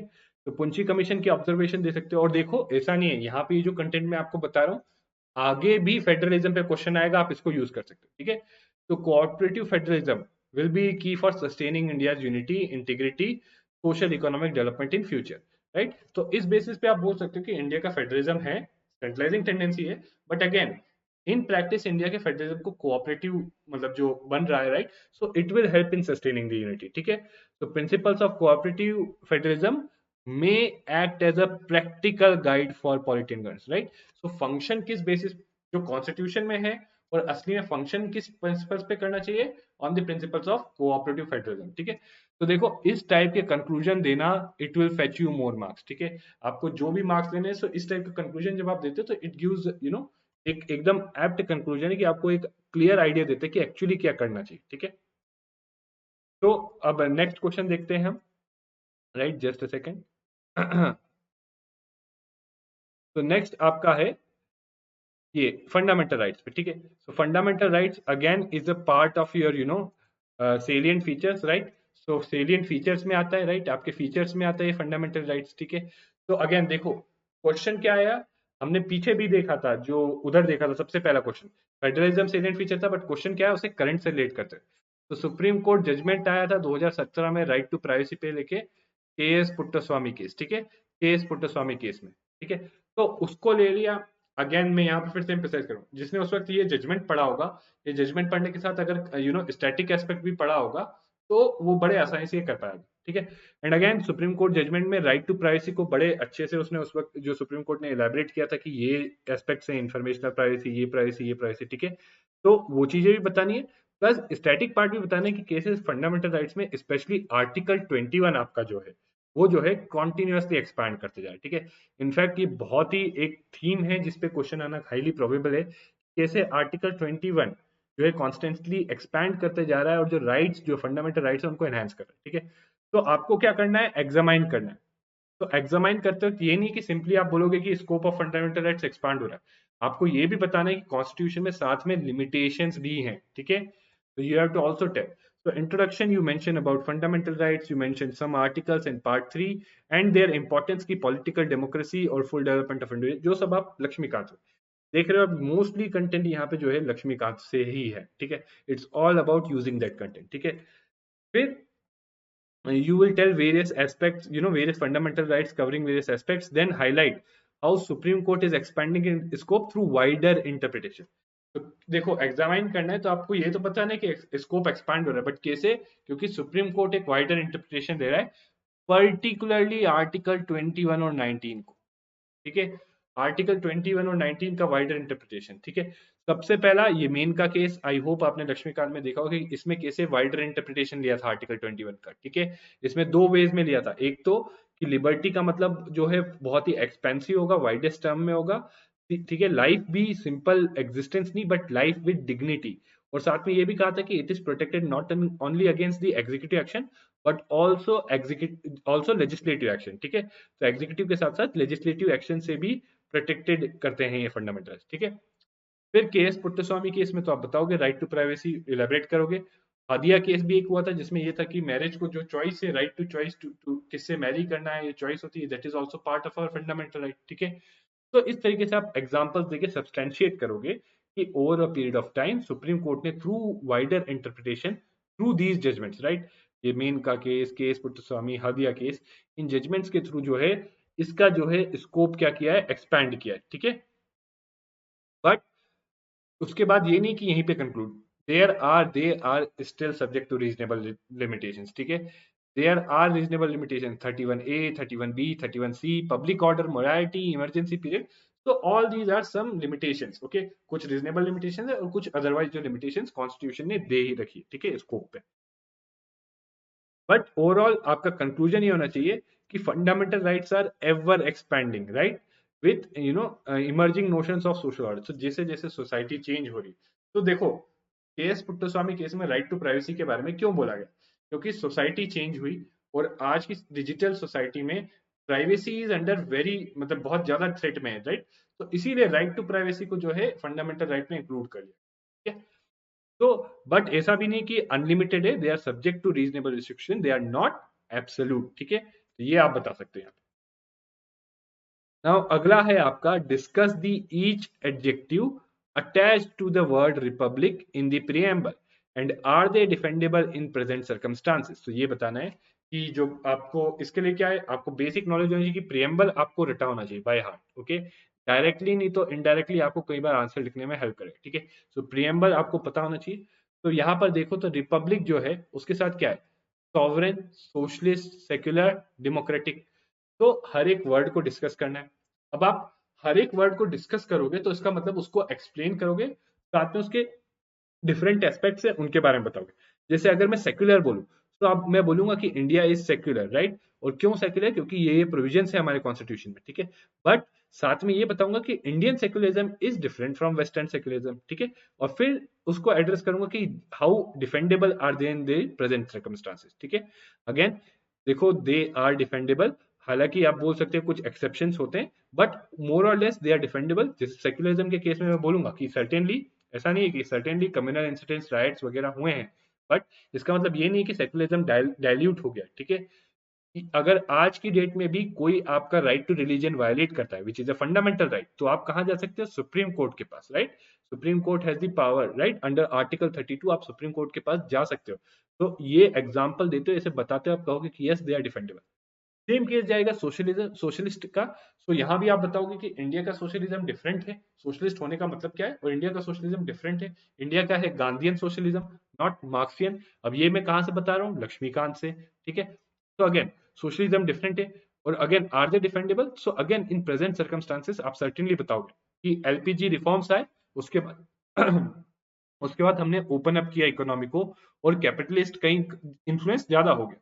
बट इसका मतलब ये नहीं कि सोशलिज्म डाइल्यूट हो गया, राइट। सोशलिज्म भी है आज की डेट में भी, जो है स्टेट जो है पुअर के लिए केयर करता है, राइट। आज की डेट में हमारे पास नेशनल फूड सिक्योरिटी एक्ट है, हमारे पास जो है जो है ग्रामीण आवास योजना, ठीक है, प्रधानमंत्री जो है ग्रामीण आवास योजना है। ठीक है, ऐसी अर्बन में हाउसिंग फॉर ऑल। ठीक है, ये सारी स्कीम्स आज भी हैं, बहुत सारी स्कीम्स हमारे पास जो पुअर के वेलफेयर पे फोकस करती है। तो आप बोल सकते हो कि yes they are defendable. Same way में आप सॉवरेन और डेमोक्रेटिक, तो डेमोक्रेटिक में आप बताओगे yes we are democratic, we have parliamentary democracy. अब पार्लियामेंट्री डेमोक्रेसी में भी आप बताओगे कि चैलेंज है हमारी डेमोक्रेसी को, बहुत सारे चैलेंजेस हैं कि इलेक्शंस में जो है इश्यूज आते हैं। ठीक है, आपका जो पार्लियामेंट की फंक्शनिंग है वो इतनी प्रॉपर नहीं है। बट डिस्पाइट दैट आप बताओगे कि वोटर टर्नआउट बोला जाए, अगर वोटर टर्नआउट देखा जाए तो दैट इज इंक्रीजिंग। ठीक है, इन दिस वे आप सॉवरेन भी डील करोगे। ठीक है, तो यहाँ पे आप जो है बताओगे प्रियम्बल और उसके इंपॉर्टेंस के बारे में कि क्या प्रियम्बल हमें बताता है। Just a second. तो इंट्रो अगेन देखो, यहाँ पे कंटेंट के साथ साथ आप चीजें समझने की कोशिश करो कि क्वेश्चंस कैसे आ रहे हैं, राइट। सेलिएंट फीचर में आपका फीचर में प्रियम्बल आता है तो प्रियम्बल के ऊपर क्वेश्चन है। ठीक है, तो प्रियम्बल और उसका इंपॉर्टेंस, और आप देखो कि ये सारा कंटेंट आप कहाँ से ले सकते हो। ये सारा कंटेंट ज्यादातर मैक्सिमम कंटेंट आप जो 3 सोर्सेस मैंने बताई, मतलब 80 to 90% कंटेंट आपका यही 3 सोर्सेस से आ रहा है, ठीक है, आंसर करने में। लक्ष्मीकांत, करंट अफेयर्स मैगजीन और न्यूज़पेपर, इन 3 सोर्सेस के अलावा कहीं और से नहीं। और देखो यहाँ पे मैं बता रहा हूँ, करंट अफेयर मैगजीन से आप काफी चीजें पढ़ लोगे, बट न्यूज़पेपर से ये पर्सपेक्टिव्स जो आपके आएंगे वो न्यूज़पेपर से आएंगे। तो इसीलिए सिलेबस का ध्यान रखना हमेशा न्यूज़पेपर पढ़ते वक्त। अगर कोई ऐसा पर्सपेक्टिव या कोई ऐसा कंक्लूजन मिलता है, कोई ऐसा इंट्रोडक्शन मिलता है न्यूज़पेपर में जो सिलेबस के किसी सेलियंट फीचर से रिलेटेड हो, या कंपैरिजन ऑफ कॉन्स्टिट्यूशन से रिलेटेड हो, या किसी और एस्पेक्ट से रिलेटेड हो, तो उसको आप डेफिनेटली यूज कर सकते हो, ठीक है। नाउ इंट्रोडक्शन में आप प्रियम्बल बताओगे, उसका इंपॉर्टेंस बताओगे कि कैसे वो हमें aspiration of people, nature of state और कॉन्स्टिट्यूशन का सोल है, ठीक है। देन आप वो 4 टर्म्स, चाहे तो इंट्रोडक्शन में आप डायरेक्टली भी स्टार्ट कर सकते हो, राइट। तो it declares our state to be sovereign, socialist, secular, democratic republic, ठीक है। नाउ हर टर्म को जैसे मैंने बताया ब्रीफली एक्सप्लेन करोगे एंड जस्टिफाई करोगे how they are defendable by giving examples, right.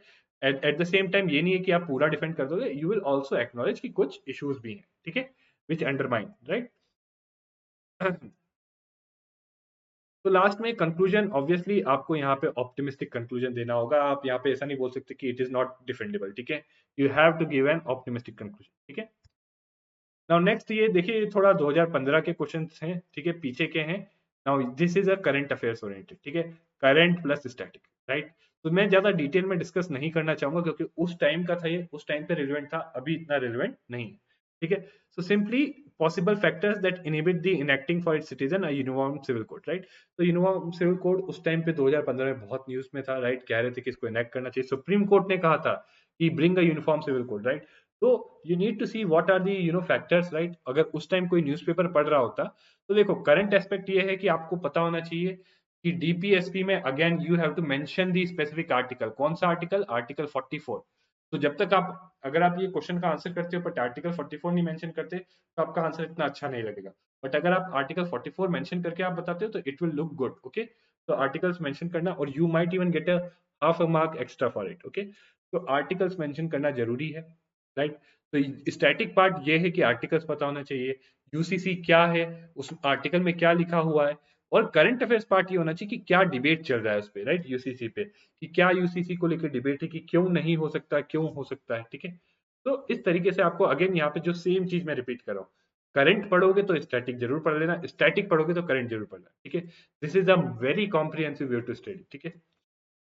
तो डेफिनेशन दोगे यूसीसी का, आर्टिकल 44 का, और करंट जो सेटअप है पर्सनल लॉस का। सो आप जानते हो, अगर पर्सनल लॉस, सिविल लॉस की बात करें, तो डिफरेंट लॉज है हमारे पास, इनहेरिटेंस वगैरह, इसको लेके जो लॉज है, तो मुस्लिम्स के लिए अलग है, हिंदूज के लिए अलग है, ठीक है।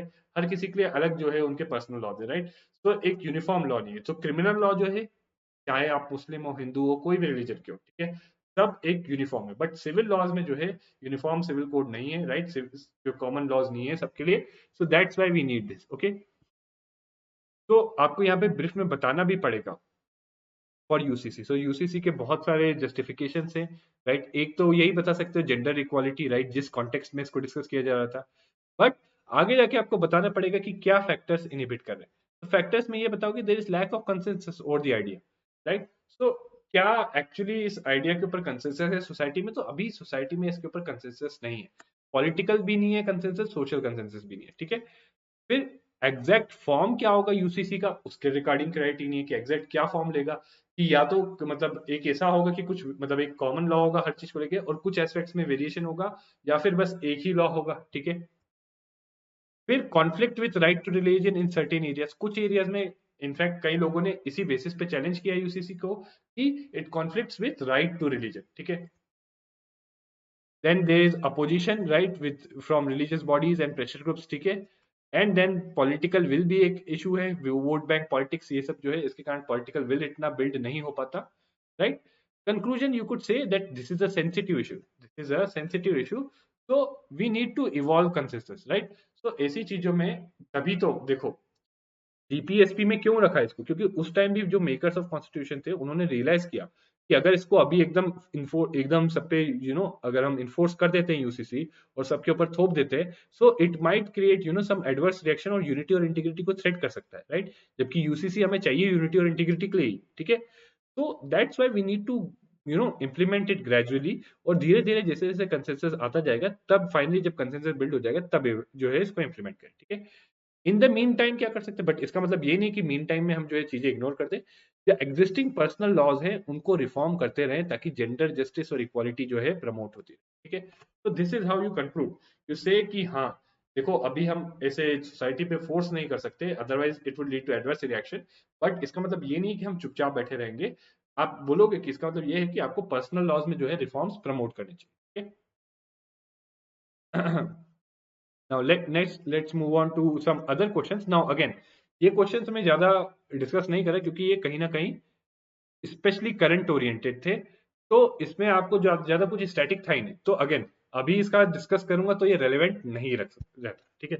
जैसे खाप पंचायत पे आया था, ठीक है, खाप पंचायत पे 2015 में क्यों सुप्रीम कोर्ट जजमेंट आया था तब खाप पंचायत और ऑनर किलिंग पे, ठीक है। सो अगेन ये कहीं ना कहीं आपके जो है कॉन्स्टिट्यूशन से या जुडिशरी इनसे रिलेटेड है, ठीक है।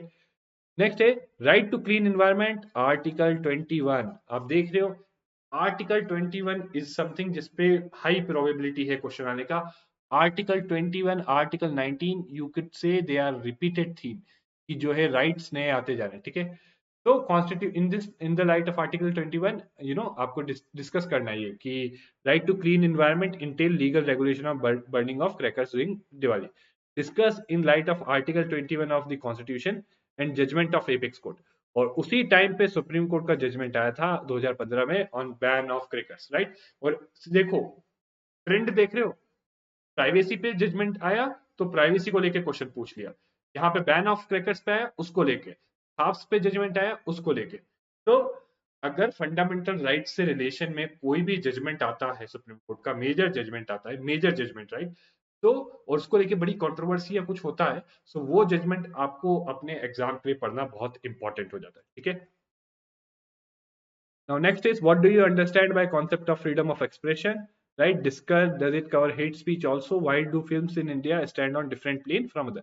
तो again, ऐसा नहीं है कि आपको अब सोचना होगा कि यार फिल्म्स के बारे में नहीं, ये बेसिकली इशू था न्यूज में, तब सेंसरशिप को लेके बहुत ज्यादा चल रहा था, ओके। तो दैट्स वाई किसी मूवी का लेके, आई थिंक पद्मावती शायद से या कोई और मूवी थी, उसको लेके बहुत चल रहा था, उसके freedom of speech and expression जो है मूवीज को लेके, उनकी सेंसरशिप को लेके, राइट। तो ये एक इशू था, तब न्यूज में आया। अगर आप न्यूज पढ़ते करंट अफेयर्स, और करंट अफेयर्स के साथ साथ उसका स्टैटिक भी पढ़ते कि क्या डायमेंशन इन्वॉल्व है कॉन्स्टिट्यूशन के उसमें, क्या सुप्रीम कोर्ट के जजमेंट्स है उसमें, राइट। तो अगर वो पढ़ते तो आप इस क्वेश्चन को आसानी से आंसर कर सकते, ठीक है। Next similarly section 66 of IT act, Shreya Singhal के सीधा सीधा आपका आया, ठीक है, इज वायलेशन ऑफ आर्टिकल 19। सो देखो फंडामेंटल राइट, मैंने कहा 19 और 21 से रिलेटेड कोई भी करंट डेवलप देखो, तो एक चीज तो कर लो कि 19 और 21 अच्छे से पढ़ लो, उससे रिलेटेड मेजर जजमेंट्स अच्छे से कर लो, और करंट में आगे जाके कोई मेजर जजमेंट आए उसको भी अच्छे से कर लो। इतना कर लोगे तो 19 21 इस पे क्वेश्चन आएगा, आराम से आंसर कर लो, ठीक है। तो लेट्स मूव अहेड। अब कुछ बहुत ही स्टैटिक और फैक्चुअल क्वेश्चन जिसको मुझे नहीं लगता डिस्कस करने की जरूरत है, राइट। जैसे did government of India act lay down federal constitution? तो आप बोलोगे यस, कुछ मेजर प्रोविजंस थे, all India federation, provincial autonomy, ठीक है, बाइकैमरल लेजिस्लेचर था, ठीक है, फेडरल कोर्ट था, राइट। बट अगेन कुछ एरियाज में जो है इतना फेडरल नहीं था, जैसे रेसिडुअरी पावर जो है गवर्नर जनरल को देना, या फिर प्रोविंशियल ऑटोनॉमी को भी कर्टेल करने के लिए जो है जो गवर्नर्स थे उनको ज्यादा पावर दे रखी, ठीक है। तो अगेन ये पूरा का पूरा आप कहां से कर लोगे? Laxmikanth, nowhere else to go, Laxmikanth, right. तो ये डिस्कस करना था आपको, सारे प्रोविजंस क्या हैं वो बताना था, और कहाँ कहाँ लिमिटेशंस है, राइट, कि क्या लिमिटेशंस थी इस एक्ट की जो उसको लिमिट करता था फेडरल कॉन्स्टिट्यूशन में, राइट। आप सबको पता है इसका फेडरल प्रोविजन कभी जो है इन्फोर्समेंट में नहीं आया, क्योंकि जबकि ब्रिटिश प्रोविंसेस के लिए था फेडरल कि उनको ज्वाइन करना है, बट जो प्रिंसली स्टेट थे उनको ज्वाइन करने की कोई कंपल्शन नहीं थी, ठीक है। Now, next is under what circumstances can financial emergency be proclaimed? Very factual, very static, Laxmikanth पढ़ते तो कर लेते, ठीक है। और क्या कॉन्सिक्वेंसेस, राइट, क्या कॉन्सिक्वेंस, ठीक है। तो again very factual and very static, ठीक है। प्रीलिम्स के लिए पढ़ते हो, प्रीलिम्स की नॉलेज से ही ये कर लेते, ठीक है। India and US are two large democracies. Examine the basic tenets on which two political systems are based. Let me tell you basic tenets. एक प्रेसिडेंशियल सिस्टम है और एक जो है पार्लियामेंट्री सिस्टम है, ठीक है। तो अगेन उसमें आप बता सकते हो बेसिक टेनेट्स, अगर लक्ष्मीकांत भी देखोगे तो प्रेसिडेंशियल और पार्लियामेंट्री सिस्टम के बीच में जो डिफरेंस है, अगर आप वो भी यहाँ पे लिख देते तो भी आपका आंसर हो जाता है। ठीक है, what France can learn from Indian constitution approach to secularism. ठीक है, फ्रांस क्या सीख सकता है इंडियन कॉन्स्टिट्यूशन। तो अगेन ये कहीं ना कहीं देखो न्यूज में था फ्रांस का सेक्युलरिज्म। अब देखो यहाँ में अगर डिस्कस करने की बात करूं तो फ्रेंच सेक्युलरिज्म में ये तो आप जानते हो कि Indian secularism is different from western secularism. और फ्रांस का सेक्युलरिज्म थोड़ा पर्टिकुलर ऐसा है क्योंकि फ्रांस का सेक्युलरिज्म अगेन वेस्टर्न नोशन पे ही बेस्ड है कि स्टेट और चर्च का सेपरेशन होना चाहिए। ठीक है, क्योंकि वेस्टर्न का कॉन्सेप्ट ही ये था कि तब वो कहते सिंगल रिलीजन वाली सोसाइटीज थी। ठीक है, वेस्टर्न सोसाइटीज। ठीक है, एक क्रिश्चियनिटी था और इसीलिए उसको सेपरेट करना था, तो एकदम सेपरेशन की स्टेट जो है रिलीजन में कुछ नहीं करेगा और रिलीजन बिल्कुल स्टेट में कुछ नहीं करेगा। ठीक है, तो अगेन कहीं ना कहीं क्रिटिसिज्म है फ्रांस की कि यहाँ पे जो इनका जो सेक्युलरिज्म है नेचर, उसमें कहीं ना कहीं लोगों का right to freedom of religion suppress होता है। दूसरी चीज, सिंस ये जो है दूसरे रिलीजन के लिए कुछ नहीं करते, जो माइनॉरिटी रिलीजन है उनके लिए कुछ नहीं करते, तो कहीं ना कहीं उन माइनॉरिटी रिलीजन जैसे मुस्लिम्स हो गए उनके साथ डिस्क्रिमिनेशन होती है। ठीक है, यहाँ पे आप बुर्कनी बैन बता सकते हो एज एन एग्जाम्पल। और फिर यहाँ बताओगे इंडियन कॉन्स्टिट्यूशन बात करता है equal protection of all religion. ठीक है, हर रिलीजन को इक्वल प्रोटेक्शन, और इसीलिए आप बता सकते हो कि इंडियन कॉन्स्टिट्यूशन में प्रोविजन है माइनॉरिटीज के लिए। ठीक है, रिलीजियस माइनॉरिटीज के लिए इंडियन कॉन्स्टिट्यूशन में प्रोविजन। ठीक है, तो इन दिस वे ये चीज जो है कि रिलीजियस माइनॉरिटीज को प्रोटेक्ट करना, उनके भी राइट्स अपहोल्ड करना, और रिलीजियस रिफॉर्म्स भी जो है एक रिस्पॉन्सिबिलिटी है स्टेट की, ये चीजें जो है आप बोल सकते हो कि फ्रांस को सीखनी चाहिए। और फ्रांस को क्यों सीखनी चाहिए, क्योंकि आज की डेट में फ्रांस अब जो है मल्टी रिलीजियस बन रहा है, राइट। और मल्टी रिलीजियस सोसाइटी के लिए वेस्टर्न सेक्युलरिज्म इतना सुटेबल नहीं है जितना सुटेबल जो है इंडियन सेक्युलरिज्म। ठीक है, इस तरीके से आप कंक्लूड कर सकते हैं। Okay, now moving on.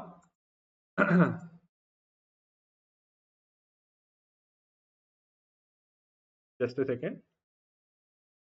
तो नाउ मूविंग ऑन, अब जो नेक्स्ट जो टॉपिक हम डिस्कस कर रहे हैं वो है पार्लियामेंट एंड स्टेट लेजिस्लेचर्स, उनका स्ट्रक्चर। सो बेसिक आपको पता है पार्लियामेंट का स्ट्रक्चर क्या है, राज्यसभा, लोकसभा और president also is involve in passing the bills.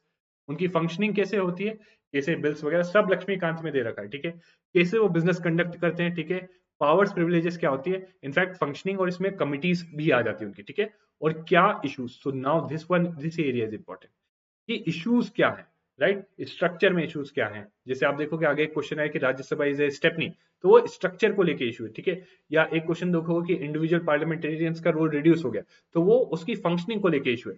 तो अगेन बेसिकली आपके इशू पे आता है। ठीक है, इशू को लेके, और ये इशू कहाँ, कहीं ना कहीं करंट अफेयर्स में।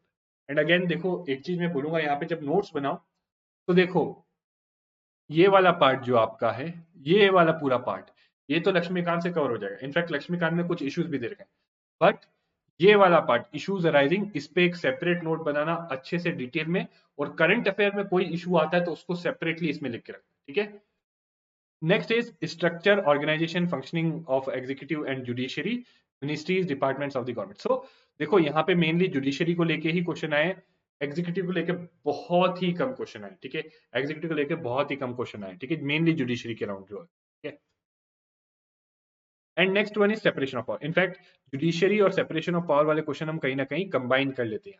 ठीक है, तो देखो एक क्वेश्चन आया है आपका 2020 में, once a speaker always a speaker.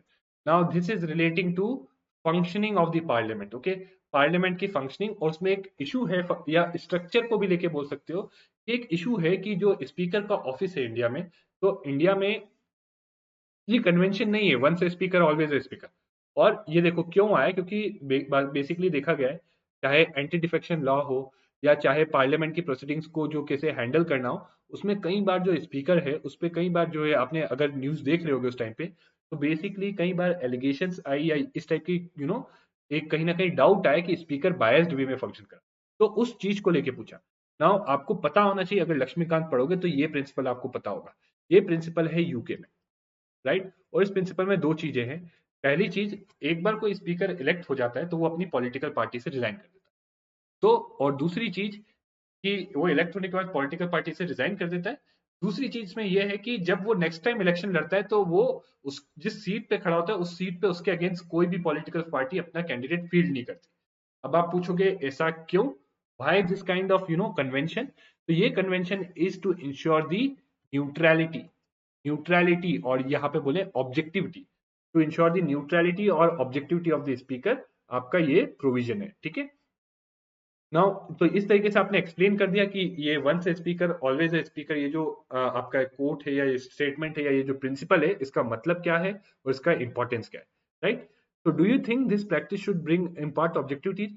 तो आप यहाँ पे आप जस्टिफाई करना होगा, तो आपको बताना होगा, आपको करंट एग्जांपल्स देने होंगे, मोस्ट इंपॉर्टेंटली एंटी डिफेक्शन का। आप बोलोगे कि एंटी डिफेक्शन में टाइम एंड अगेन रेस किए जाते हैं doubts over the role of speaker, कि वो ऑब्जेक्टिव नहीं है। और इनफैक्ट इसके लिए आप बताओगे, जैसा कि आप बोलोगे उससे काम नहीं चलेगा, आप बताओगे कि national commission for review of working of constitution ने भी ये ऑब्जर्व किया था, ठीक है? National commission for review of working of constitution ने भी ये ऑब्जर्व किया था, ओके? और उसने यही ऑब्जर्व करके कहा था कि स्पीकर की जगह ये डिसीजन किसी और को लेना चाहिए, at the advice of president को लेना चाहिए, at the advice of election commission, ठीक है? तो ये कहा था, या किसी और इंडिपेंडेंट अथॉरिटी को लेना चाहिए, ठीक है? तो ये एग्जांपल दोगे और उसके बाद बोलोगे कि अगर ये प्रिंसिपल इंप्लीमेंट कर देते हैं तो देन अगेन फिर स्पीकर अगर मेंबर नहीं है और अगर उसको आगे जाके भी कोई उसके अगेंस्ट कंटेस्ट नहीं करता, राइट, तो इन दैट केस कहीं ना कहीं यस जो है ऑब्जेक्टिविटी सर्टेनली आएगी, ठीक है? And what could be it's implication for robust functioning of parliamentary business? तो सर्टेनली आपने देखा है कई बार पार्लियामेंट में क्या होता है, डिस्ट्रप्शंस हो जाती है। और डिस्ट्रप्शंस क्यों होती है? क्योंकि जो अपोजिशन पार्टी है वो सोचती है कि स्पीकर हमारी बात नहीं सुन रहे, तो उनको वेल ऑफ द हाउस में आना पड़ता है। तो डिस्ट्रप्शंस के कारण क्या होता है कि पार्लियामेंट का टाइम लॉस होता है। तो ये डिस्ट्रप्शन अगर ये प्रिंसिपल इंप्लीमेंट करते हैं हम, तो जो अपोजिशन मेंबर्स है उनका ट्रस्ट जो है स्पीकर के ऑफिस पे ज्यादा बढ़ जाएगा, राइट? सो उसमें क्या होगा, स्पीकर का ऑफिस सिर्फ फेयर ही नहीं रहेगा, but it will also appear to be fair, और उसके कारण ज्यादा ट्रस्ट रहेगा। तो parliamentary proceedings more smoothly conduct होंगी, डिस्ट्रप्शंस कम होगी, राइट? उसमें कोई बायस नहीं होगा पार्लियामेंट्री प्रोसीडिंग्स में, ठीक है? एग्जीक्यूटिव की अकाउंटेबिलिटी प्रॉपर रहेगी, मोस्ट इंपॉर्टेंट, एग्जीक्यूटिव की अकाउंटेबिलिटी प्रॉपर रहेगी। तो ये इंप्लीकेशन होगी, ठीक है? लास्ट में यू कुड कंक्लूड कि ये प्रिंसिपल तो इंप्लीमेंट कर ही सकते, साथ में जो आपका ये इसके जो सजेशन थे स्पीकर को लेके वो भी कर सकते हैं। अगेन ये कहाँ पे मिलेगा? लक्ष्मीकांत में एंड का चैप्टर, ठीक है? सो आप देख रहे हो मैं हर जगह बता रहा हूँ कि आंसर करते वक्त वो कंटेंट भी कहाँ से मिल सकता है, ठीक है? Now next is on the Rajya Sabha. So it is transform from useless stepney tier two most useful supporting organ in past few decade. So you have to highlight the factors as well as areas in which transformation could be visible, ठीक है? तो simple है, आप सबको पता है राज्यसभा के role को लेके एक थीम है कि राज्यसभा ज्यादा इफेक्टिव नहीं है, उसको लेके एक थीम। तो स्टार्टिंग में आपको बताने कि राज्यसभा क्या है, उसका रोल। तो रोल क्या है?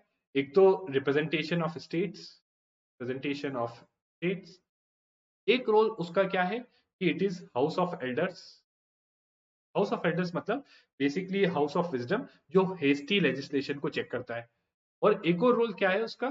ब्रिंगिंग एक्सपर्टीज, ब्रिंगिंग एक्सपर्टीज, और जो लेजिस्लेटिव वर्क है वो शेयर करना, ठीक है? और अकाउंटेबिलिटी होल्ड करना, ठीक है? तो ये रोल है।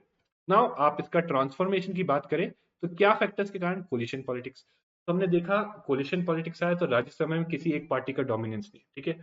दूसरी चीज, कोलिशन पॉलिटिक्स के साथ साथ रीजनल पार्टीज का राइज हुआ। तो अगेन रीजनल पार्टीज का राइज हुआ तो उनका से जो है राज्यसभा में आ रहा है, ठीक है? अब आप देखोगे कई इसमें एग्जांपल भी कई रीजनल पार्टीज हैं, उनके मेंबर्स जो है भले ही बहुत कम नंबर में राज्यसभा में, राइट? मान लो किसी एक स्टेट से कोई रीजनल पार्टी वहां मेजोरिटी में, ठीक है? वही लोग तो इलेक्ट करके भेजते हैं राज्यसभा में, ठीक है? तो उनका जो है से बढ़ गया है। तो अगेन इसके कारण उनका से बढ़ गया। तो कोई इससे पहले क्या था? कांग्रेस रूल था। तो कांग्रेस रूल में क्या होता था कि सेंटर में भी कांग्रेस है, स्टेट्स में भी कांग्रेस है, ज्यादातर स्टेट्स में कांग्रेस है, तो राज्यसभा में भी कांग्रेस की मेजोरिटी, लोकसभा में कांग्रेस की मेजोरिटी। तो ऑब्वियसली क्या है, एक स्टेपनी टायर बन गया था, ठीक है? कि दोनों जगह जब कांग्रेस की मेजोरिटी तो क्या करेगी राज्यसभा, ठीक है? कौन अपोज करेगा कुछ, कौन जो है डिबेट डिस्कशन करेगा, ठीक है?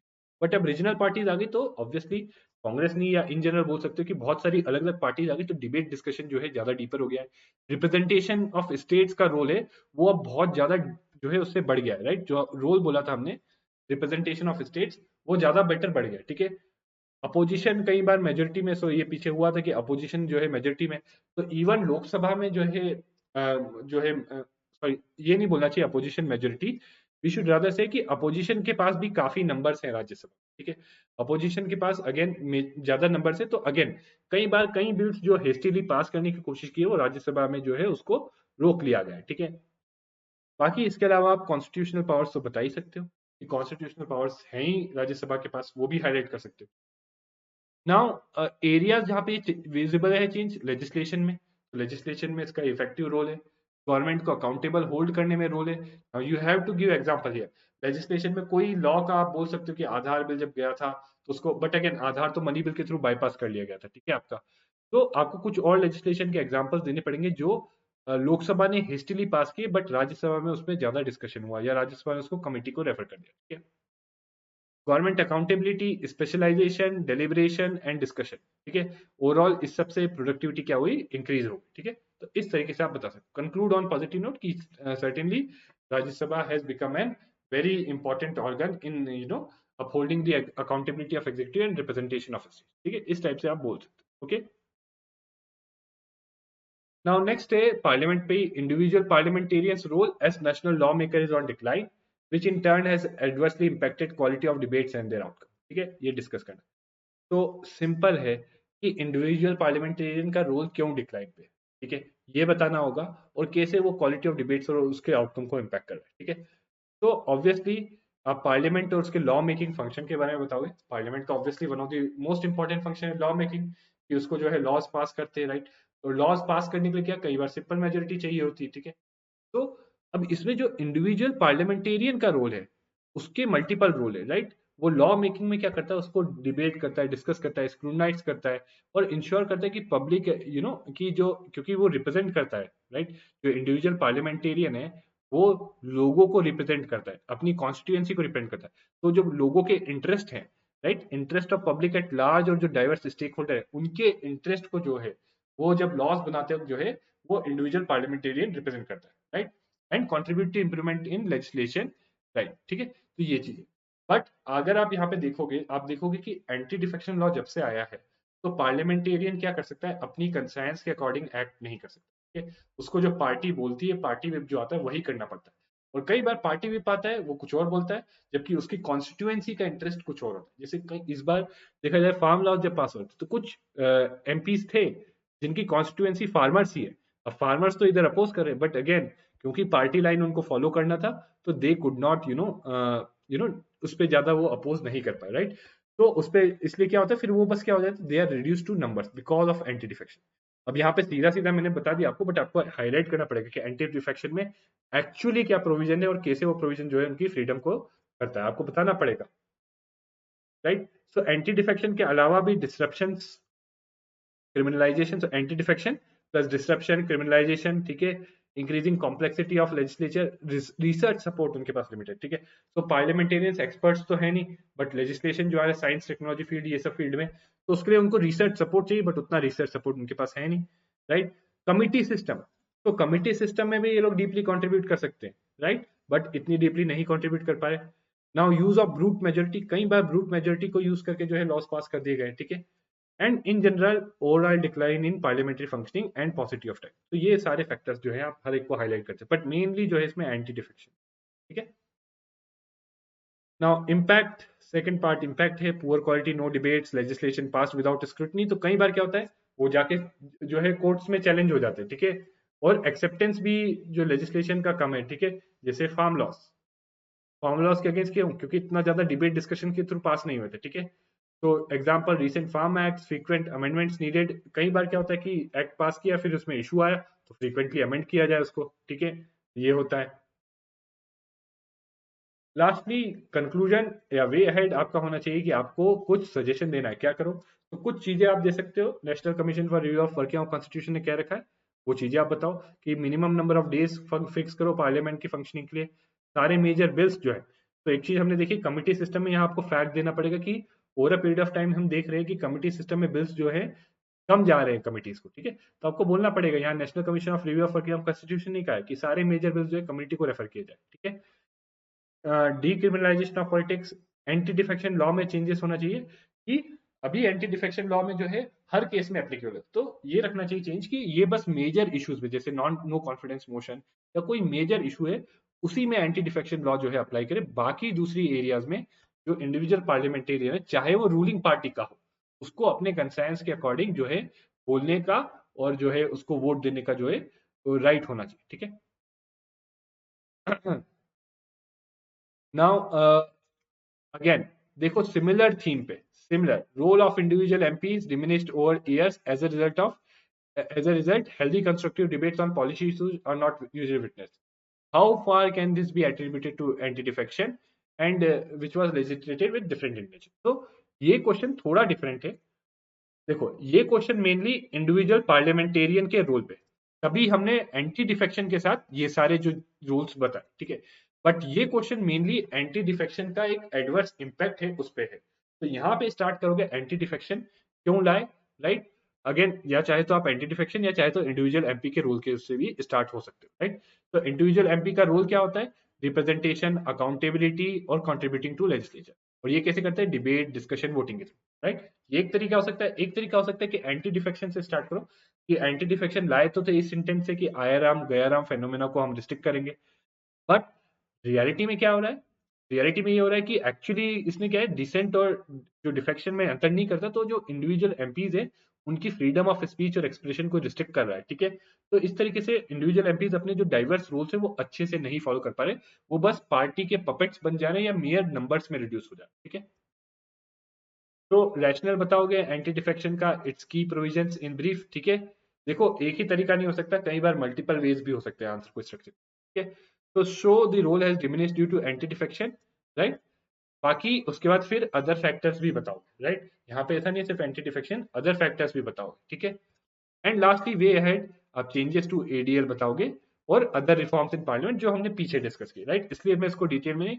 तो देख रहे हो आप, एक कंटेंट अगर आपने यहाँ पे भी पढ़ा है, ये कंटेंट आप यहाँ भी डिस्कस करके यूज कर सकते. तो इस तरीके से एक चीज आपको ध्यान में रखनी चाहिए कि जो कंटेंट प्रीवियस ईयर क्वेश्चन का होगा, तो मान लो प्रीवियस ईयर क्वेश्चन तो आपका एज इट इज नहीं आएगा, but content can be used, ठीक है. और यहाँ मैं कंटेंट से ज्यादा आपको एक एनालिसिस देने में फोकस कर रहा हूँ कि रिपीटेड थीम्स देखिए, राइट. क्योंकि ये कंटेंट ये पीडीएफ में आपसे शेयर कर दूंगा, आपको मिल जाएगी, आप खुद से पढ़ के भी समझ सकते हो. बट ये एनालिसिस, ये समझना कि देखो रिपीटेड थीम्स हैं, कहाँ से चीजें आ रही हैं, कैसे चीजें पढ़नी है, कैसे आंसर्स लिखने हैं, राइट, कैसे उसको स्ट्रक्चर करना है, ये चीजें आपको जो है समझना ज्यादा जरूरी है, ठीक है.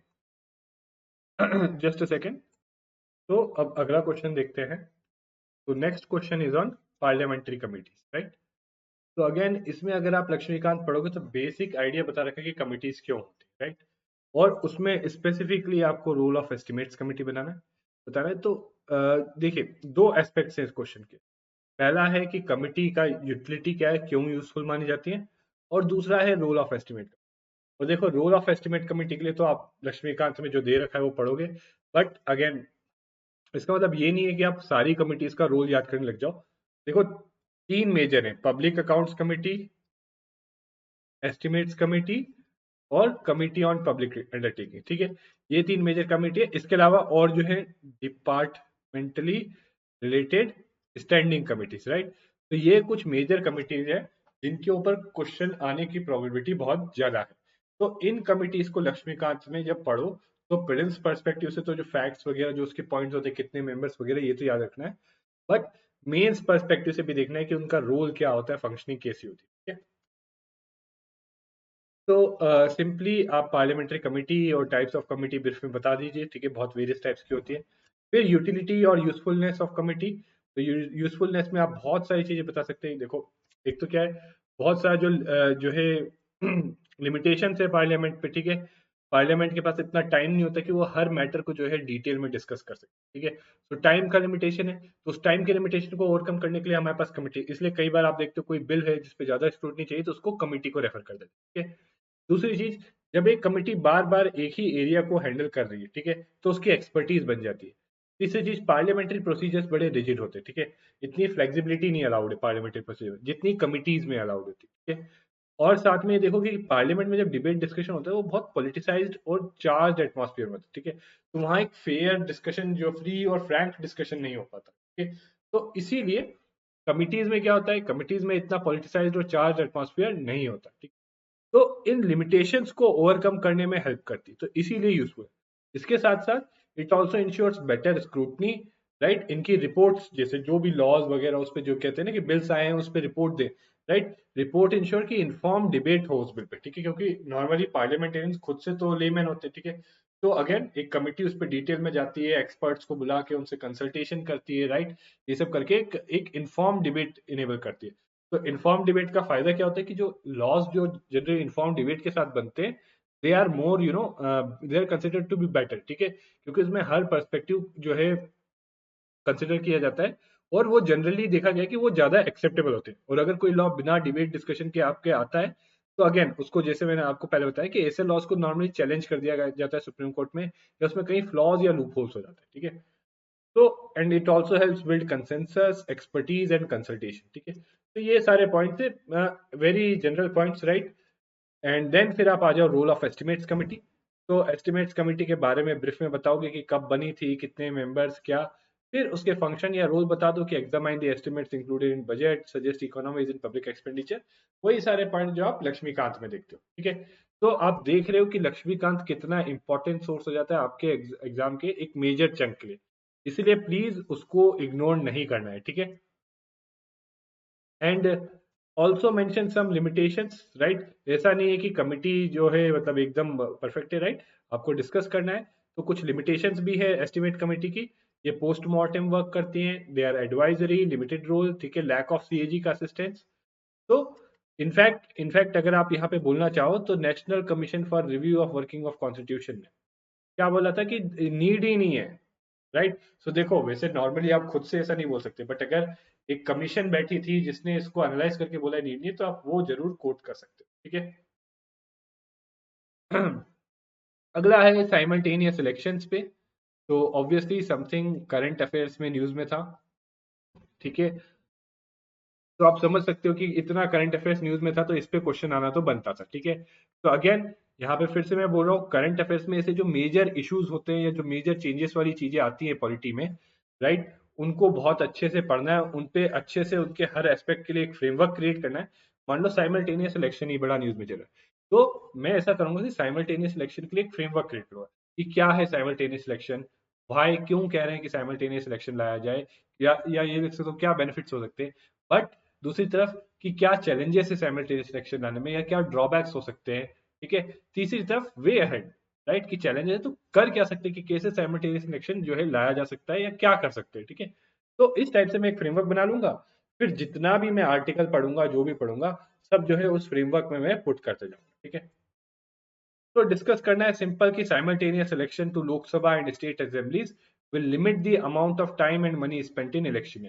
तो हम सब जानते हैं बहुत सारे इलेक्शन होते हैं, तो उसमें बहुत ज्यादा टाइम जाता है एडमिनिस्ट्रेशन का, ठीक है, और बहुत ज्यादा पैसा भी लगता है, वैसे भी नॉर्मली भी और अदरवाइज भी ब्लैक मनी वगैरह जाता है, ठीक है। बट दूसरी साइड इसका एक ड्रॉबैक ये है कि it will reduce the government accountability. तो ऑब्वियसली एक चीज आप सब जानते हैं, जब भी इलेक्शन होता है तो गवर्नमेंट ज्यादा अकाउंटेबल हो जाती है लोगों को, ठीक है। गवर्नमेंट के जो मिनिस्टर्स होते हैं वो होते हैं लोगों के पास जाते हैं, ठीक है। और उनको एक फियर होता है कि अगर हमने लोगों की बात नहीं सुनी, उनके जो इंटरेस्ट में काम नहीं किया, तो हमें पावर से वो बाहर निकाल सकते हैं। तो फ्रीक्वेंट इलेक्शन का एक ये एडवांटेज है कि गवर्नमेंट की अकाउंटेबिलिटी रहती है, बट डिसएडवांटेज भी है कि ज्यादा टाइम एंड मनी लगता है, ठीक है। तो अगेन इसको आपको डिस्कस करना है दोनों साइड्स को, और एक वे अहेड भी देना है, ठीक है। तो ये आइडिया आपको जो है साइमल्टेनियस इलेक्शन का कोई करंट इवेंट, जैसे PM called for it on 26 November 2020 on the constitution day, इस टाइप से आप बोल सकते हो, ठीक है। Then how it will limit the amount of time and money, कैसे कैसे जो है साइमल्टेनियस इलेक्शन लाने से amount of time and money spend जो है कम हो जाएगा, लिमिट हो जाएगा। तो एडमिनिस्ट्रेटिव एक्सपेंसेस रिड्यूस हो जाएंगे, लॉजिस्टिक्स कॉस्ट, जो पॉलिटिकल पार्टी जो एक्सपेंडिचर करती है वो कम हो जाएगा, कैंपेनिंग में जो पैसा लगता है वो कम हो जाएगा, राइट। या फिर एक ये तरीका हो गया, एक अदर वे आप इसको ये बता सकते थे कि फ्रीक्वेंट इलेक्शन होने से इतना ज्यादा एक्सपेंस हो सकता है, ठीक है। तो ये बोल दो कि या तो ये करने से टाइम एंड मनी बच सकता है, या ये बता दो कि फ्रीक्वेंट इलेक्शन होने से इतना ज्यादा टाइम और मनी लग सकता है, ठीक है। दूसरा, but on the other hand you will tell that elections are one of the most potent tool of accountability, ठीक है। यू हैव टू एक्सप्लेन कि कैसे साइमल्टेनियस इलेक्शंस जब लाएंगे तो गवर्नमेंट की अकाउंटेबिलिटी अंडरमाइन हो जाएगी।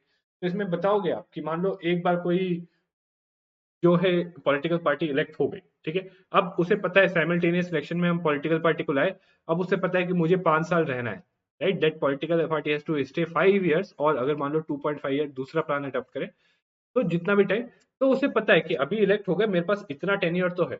तो इन दैट केस उनकी गवर्नमेंट की accountability towards accountability towards government कम हो जाती है, राइट। उनको पता है उनके खिलाफ नो कॉन्फिडेंस मोशन भी नहीं पास हो सकता, ठीक है, right. So they become insensitive because simultaneous election में जो है फिक्स टर्म आ जाता है, ठीक है। यहाँ भी फिक्स टर्म आ जाएगा, उन्हें पता है कि यार अब हम आ गए पावर में, इतने टाइम तक तो रहना है, तो शुरुआत में एटलीस्ट एंड के टाइम में जो है रिस्पॉन्सिव बनेंगे, बट शुरुआत में तो वो लोगों के नीड्स को इनसेंसिटिव हो जाएंगे, राइट। नो कॉन्फिडेंस मोशन भी यहाँ पे इतना इफेक्टिव नहीं रहेगा, ठीक है। कंक्लूजन में आप सजेशन दे सकते हो, ईसीआई ने दिया कि 1 ईयर 1 इलेक्शन, या तो ये कर लो, या 2 इलेक्शंस 5 ईयर, ठीक है, या कंस्ट्रक्टिव नो मोशन, राइट। तो ये भी एक सजेशन दे सकते हो आप, या PM and CM are elected by all members. तो ये कुछ सजेशंस हैं जिनके through simultaneous election feasibly implement किया जा सकता है without undermining the accountability, governments accountability to the people, ठीक है। अब अगला देखते हैं हम, अगला question. Now next question is on powers and privileges, right. तो अगेन देखो, इस पे एक ही क्वेश्चन है ऐसा, राइट, इतने ज्यादा क्वेश्चन नहीं आए। और ये क्वेश्चन भी क्या है, इसके कोडिफिकेशन को लेकर, और ये क्वेश्चन इसीलिए आया कि इसको जो है करंट अफेयर्स में था at some point of time, ये जो पावर्स एंड प्रिविलेजेस देखो करंट अफेयर्स में था, ठीक है।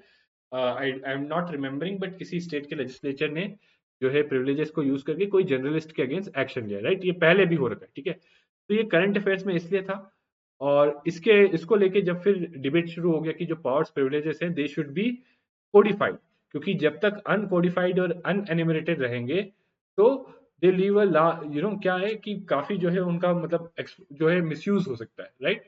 तो इसमें पूछा है कि जब तक ये अनकोडिफाइड है, लीव जो पावर्स एंड प्रिविलेजेस जो आर्टिकल 105 में दे रखा है, उसके कारण ऐसा है कि आर्टिकल 105 में एक दो ही स्पेसिफिक मेंशन है, ठीक है। और बाकी जो दूसरा आर्टिकल 105 में दे रखा है वो कह रखा है कि it is at that time, जो कॉन्स्टिट्यूशन के टाइम पे था, राइट, आने के वही प्रिंसिपल्स है, ठीक है। तो इसके कारण क्या है कि बहुत सारे जो आपके प्रिविलेजेस है, राइट, इम्यूनिटीज है, वो अनकोडिफाइड और अनइमरेटेड है, ठीक है। तो पहली चीज तो आपको बताना पड़ेगा कि powers and introduction, powers and privileges क्या है और क्यों दी जाती है। फिर आपको बताना पड़ेगा कि आर्टिकल 105 में जिस हिसाब से इसको मेंशन किया गया, तो एक दो स्पेसिफिक दे रखे, बट अदर्स को कह दिया था कि सारे जो है पार्लियामेंट्री कन्वेंशन या जुडिशियल इंटरप्रिटेशन या पार्लियामेंट्री लॉस पे बेस्ड है, ठीक है। तो इसीलिए वो अनकोडिफाइड है, अनएनिमरेटेड है, ठीक है।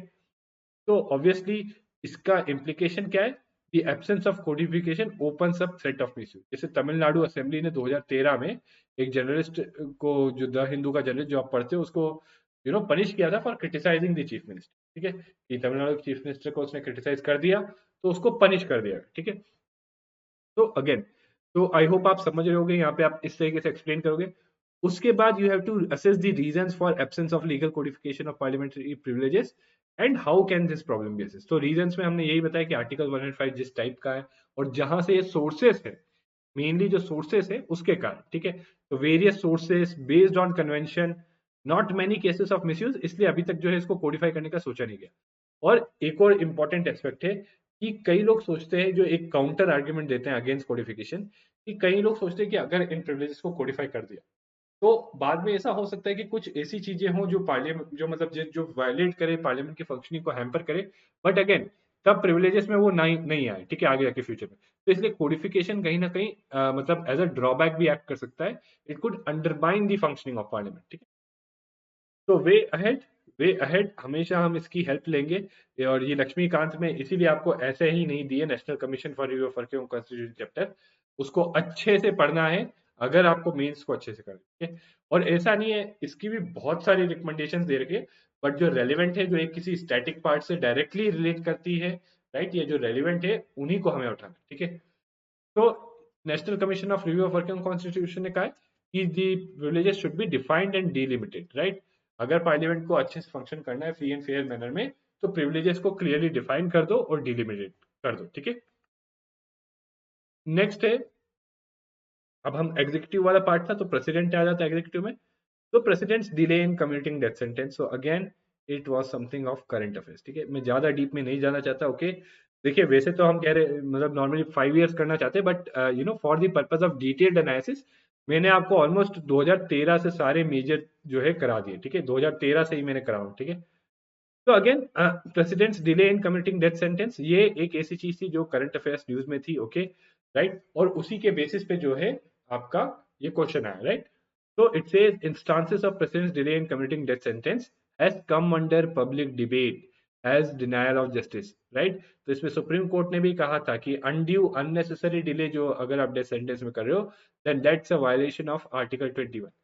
तो इस कॉन्टेक्स्ट में आपसे पूछा है, should there be a time limit specified for president to accept और रिजेक्ट सच पिटीशंस। अब देखो, ऐसे जो क्वेश्चन है ये आप लक्ष्मीकांत से बस इसका स्टैटिक पार्ट क्या है, ये पावर के बारे में बताना, जो आप इंट्रोडक्शन में यूज करोगे।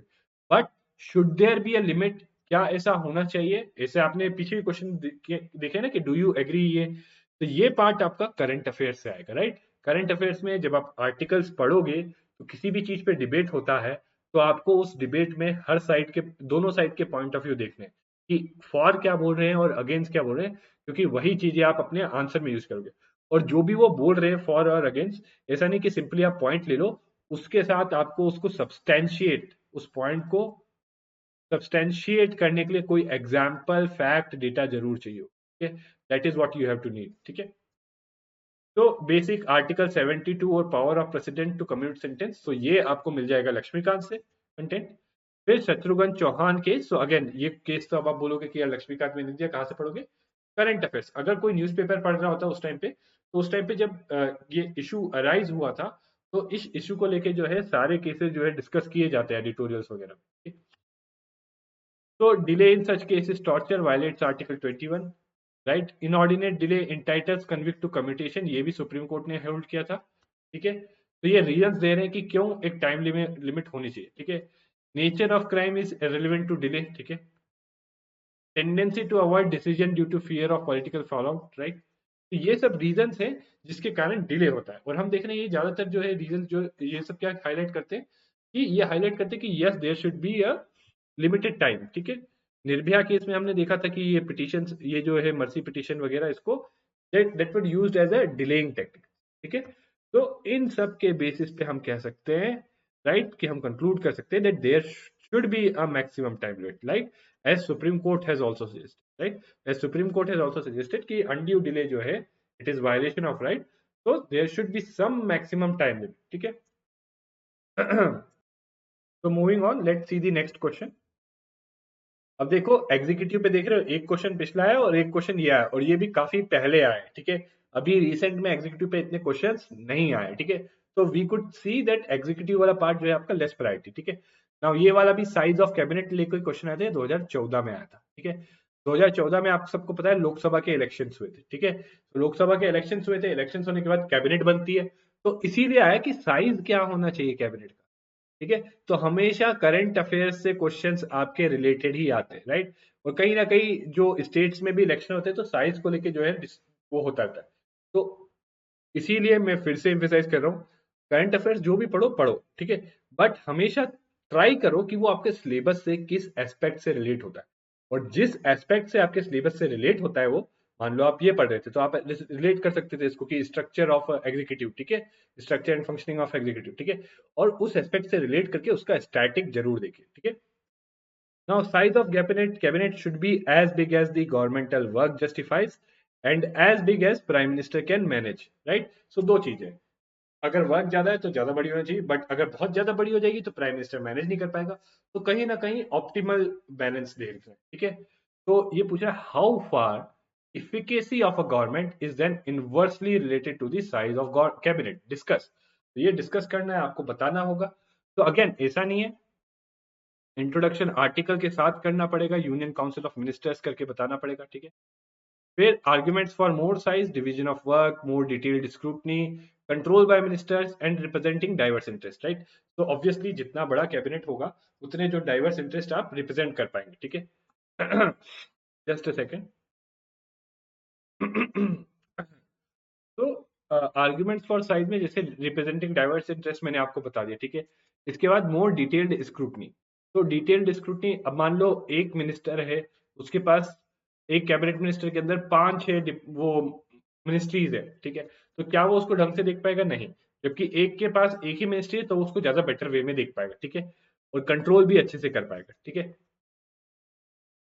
बट प्रॉब्लम क्या है, होता क्या है कि टू अकोमोडेट पॉलिटिकल इंटरेस्ट, कई बार पॉलिटिक्स आप जानते हो कोलिशन पॉलिटिक्स वगैरह होती है, या कहीं डाइवर्स होते हैं, तो पॉलिटिकल इंटरेस्ट को अकोमोडेट करने के लिए, rather than these reasons, rather than की डिवीजन ऑफ वर्क हो, डाइवर्स इंटरेस्ट रिप्रेजेंट हो, डिटेल्ड स्क्रूटनी है, पॉलिटिकल इंटरेस्ट को अकोमोडेट करने के लिए, कई बार डिफेक्शन करवाने के लिए कि आपकी पार्टी से कोई आ जाए डिफेक्शन के लिए, तो बहुत बड़ा काउंसिल ऑफ मिनिस्टर्स बना देते हैं।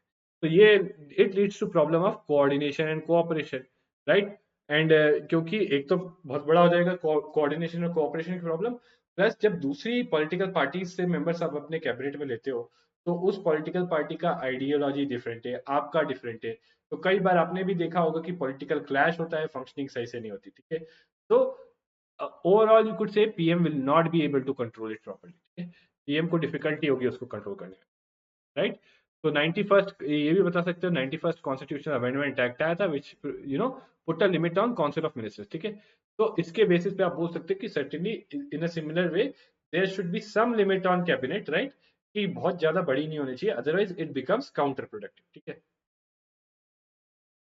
और काउंटर प्रोडक्टिव मैं इस केस में इसलिए बोल रहा हूँ क्योंकि देखो वैसे तो काउंसिल ऑफ मिनिस्टर्स है ही, तो कैबिनेट जैसी बॉडी का जरूरत क्या, काउंसिल ऑफ मिनिस्टर्स बहुत बड़ी है, जो बड़ी है, राइट, वो एक साथ मिलकर इफेक्टिवली फंक्शन नहीं कर पाते, राइट।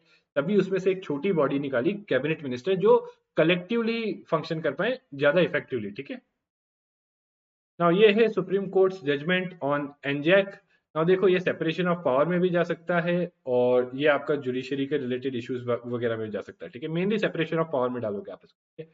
सेपरेशन ऑफ पावर में क्यों, पहली चीज तो ये करंट अफेयर्स ओरिएंटेड था, दूसरी चीज आप पूछोगे सेपरेशन ऑफ पावर में क्यों, तो इस पे बेसिकली ये जो एनजैक था ना, ये सुप्रीम कोर्ट ने होल्ड किया कि ये जो है इसमें क्या है, एग्जीक्यूटिव को आप रोल दे रहे हो जुडिशियल अपॉइंटमेंट अपॉइंटमेंट में, तो कहीं ना कहीं सेपरेशन ऑफ पावर को अंडरमाइन करता है और जुडिशियल इंडिपेंडेंस को अंडरमाइन करता है, और इसी बेसिस पे जो है सुप्रीम कोर्ट ने इसको स्ट्राइक डाउन कर दिया, ठीक है।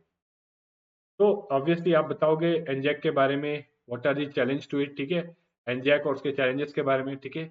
नेक्स्ट आप एग्जाम जो मेजर ऑब्जर्वेशन थी इस जजमेंट में, ठीक है, again you could say this as a landmark judgment, तो इसको जरूर पढ़ लेना, ठीक है।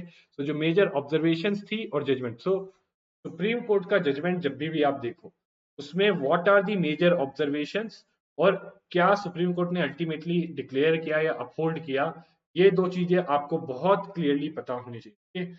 तो I am repeating again, Supreme court के जजमेंट्स आपके लिए इंपॉर्टेंट है। अब तक इतने सारे हमने देखे क्वेश्चंस, आइदर डायरेक्टली और इनडायरेक्टली आपने देखा सुप्रीम कोर्ट का जजमेंट आता ही है, ठीक है। तो सुप्रीम कोर्ट के जजमेंट को पढ़ने के लिए सुप्रीम कोर्ट के उस जजमेंट में मेजर ऑब्जर्वेशंस क्या है और एग्जैक्टली जजमेंट क्या है, क्या चीज अपहोल्ड की है, क्या चीज बोला है, उसके लिए एकदम क्रिस्टल क्लैरिटी होनी चाहिए, उसको लेके कोई डाउट या दिमाग में कोई जो है एम्बिग्विटी नहीं होनी चाहिए, तभी आप इस टाइप के क्वेश्चंस को आंसर कर पाओगे। और आपने देखा है कि ये रिपीटेडली जजमेंट्स पे रिपीटेडली क्वेश्चन आया, ठीक है। तो clearly undermines the primacy of judiciary, और इसलिए undermines the independence of judiciary which is the basic feature, right. तो बेसिकली प्राइमेसी ऑफ जुडिशरी वाला पॉइंट ये है कि जो सुप्रीम कोर्ट ने कहा कि जब जुडिशरी के लिए हम अपॉइंट करते हैं सुप्रीम कोर्ट हाई कोर्ट के लिए जजेस, तो उसमें जुडिश अपॉइंटमेंट में जुडिशरी का प्राइमरी से होना चाहिए, उनकी प्राइमेसी होनी चाहिए। क्यों, क्योंकि उन्होंने कहा कि ये इंश्योर करती है कि इंडिपेंडेंस रहे, बट उन्होंने कहा कि जो एनजैक है वो जो है प्राइमेसी ऑफ जुडिशरी को अंडरमाइन कर देता है। तो as a result of this क्या है कि वो बेसिक फीचर को वो कर देता है, ठीक है। नाउ एक और चीज यहाँ ध्यान रखना है, this is critically examine, right, supreme court judgment, right. तो आपको उसके दोनों एस्पेक्ट्स बताने, ठीक है। Inclusion of union law minister in NJAC undermine separation of power, ठीक है। एंड एक्सेप्टेड ओपिसिटी, सो इस जजमेंट में दूसरी साइड यू नो जो जजमेंट में जजेस थे उन्होंने एक्सेप्ट किया कि जो कोलिजियन सिस्टम है वो ओपेक है और उसको रिफॉर्म करने की जरूरत है, ठीक है, ये एक्सेप्ट किया।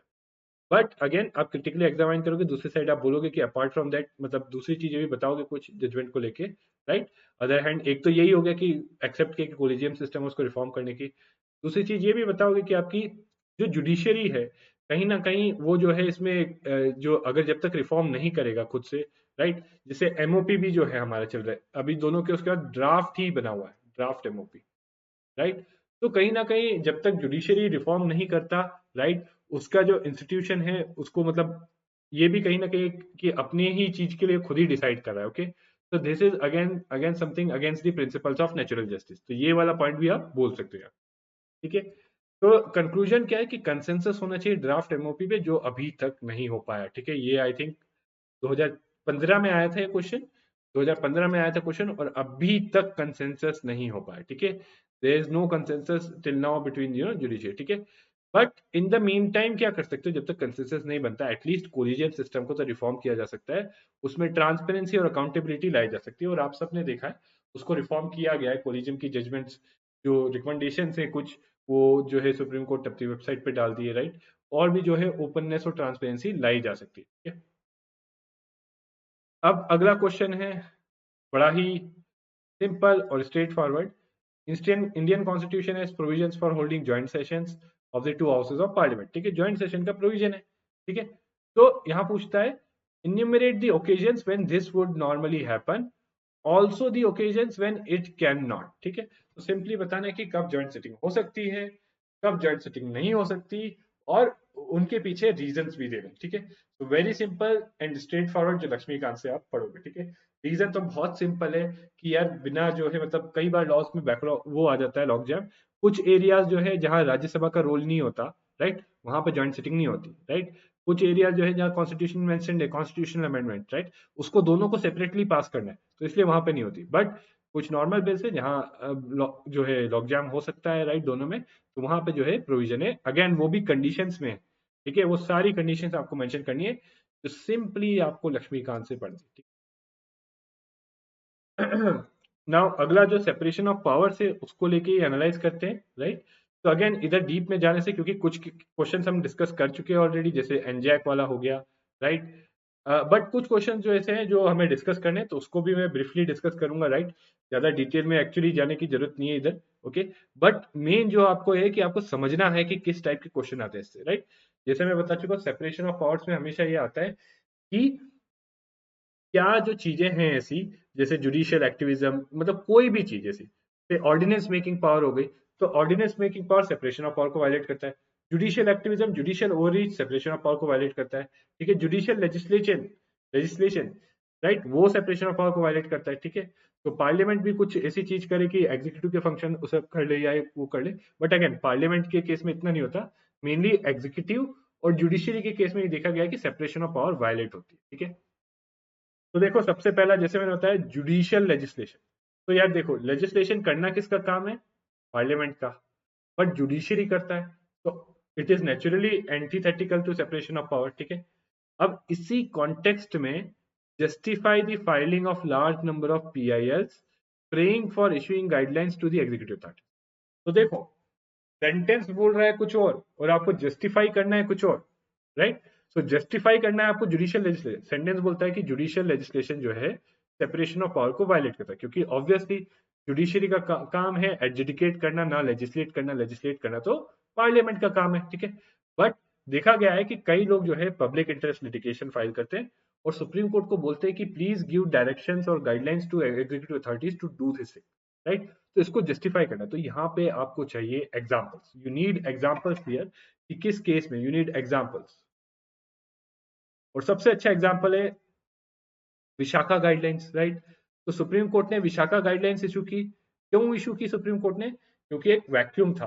पार्लियामेंट को बोला कि आप लॉ लेजिस्लेट करो करो करो करो, बहुत समय से पार्लियामेंट को बोलते रहते थे, बिकॉज ऑफ लेजिस्लेटिव, ये टर्म यूज कर सकते हो, एंड एग्जीक्यूटिव वैक्यूम, क्योंकि लेजिस्लेटिव और एग्जीक्यूटिव वैक्यूम था, इसीलिए सुप्रीम कोर्ट को फोर्सफुली जो है विशाखा गाइडलाइन इशू करनी पड़ी।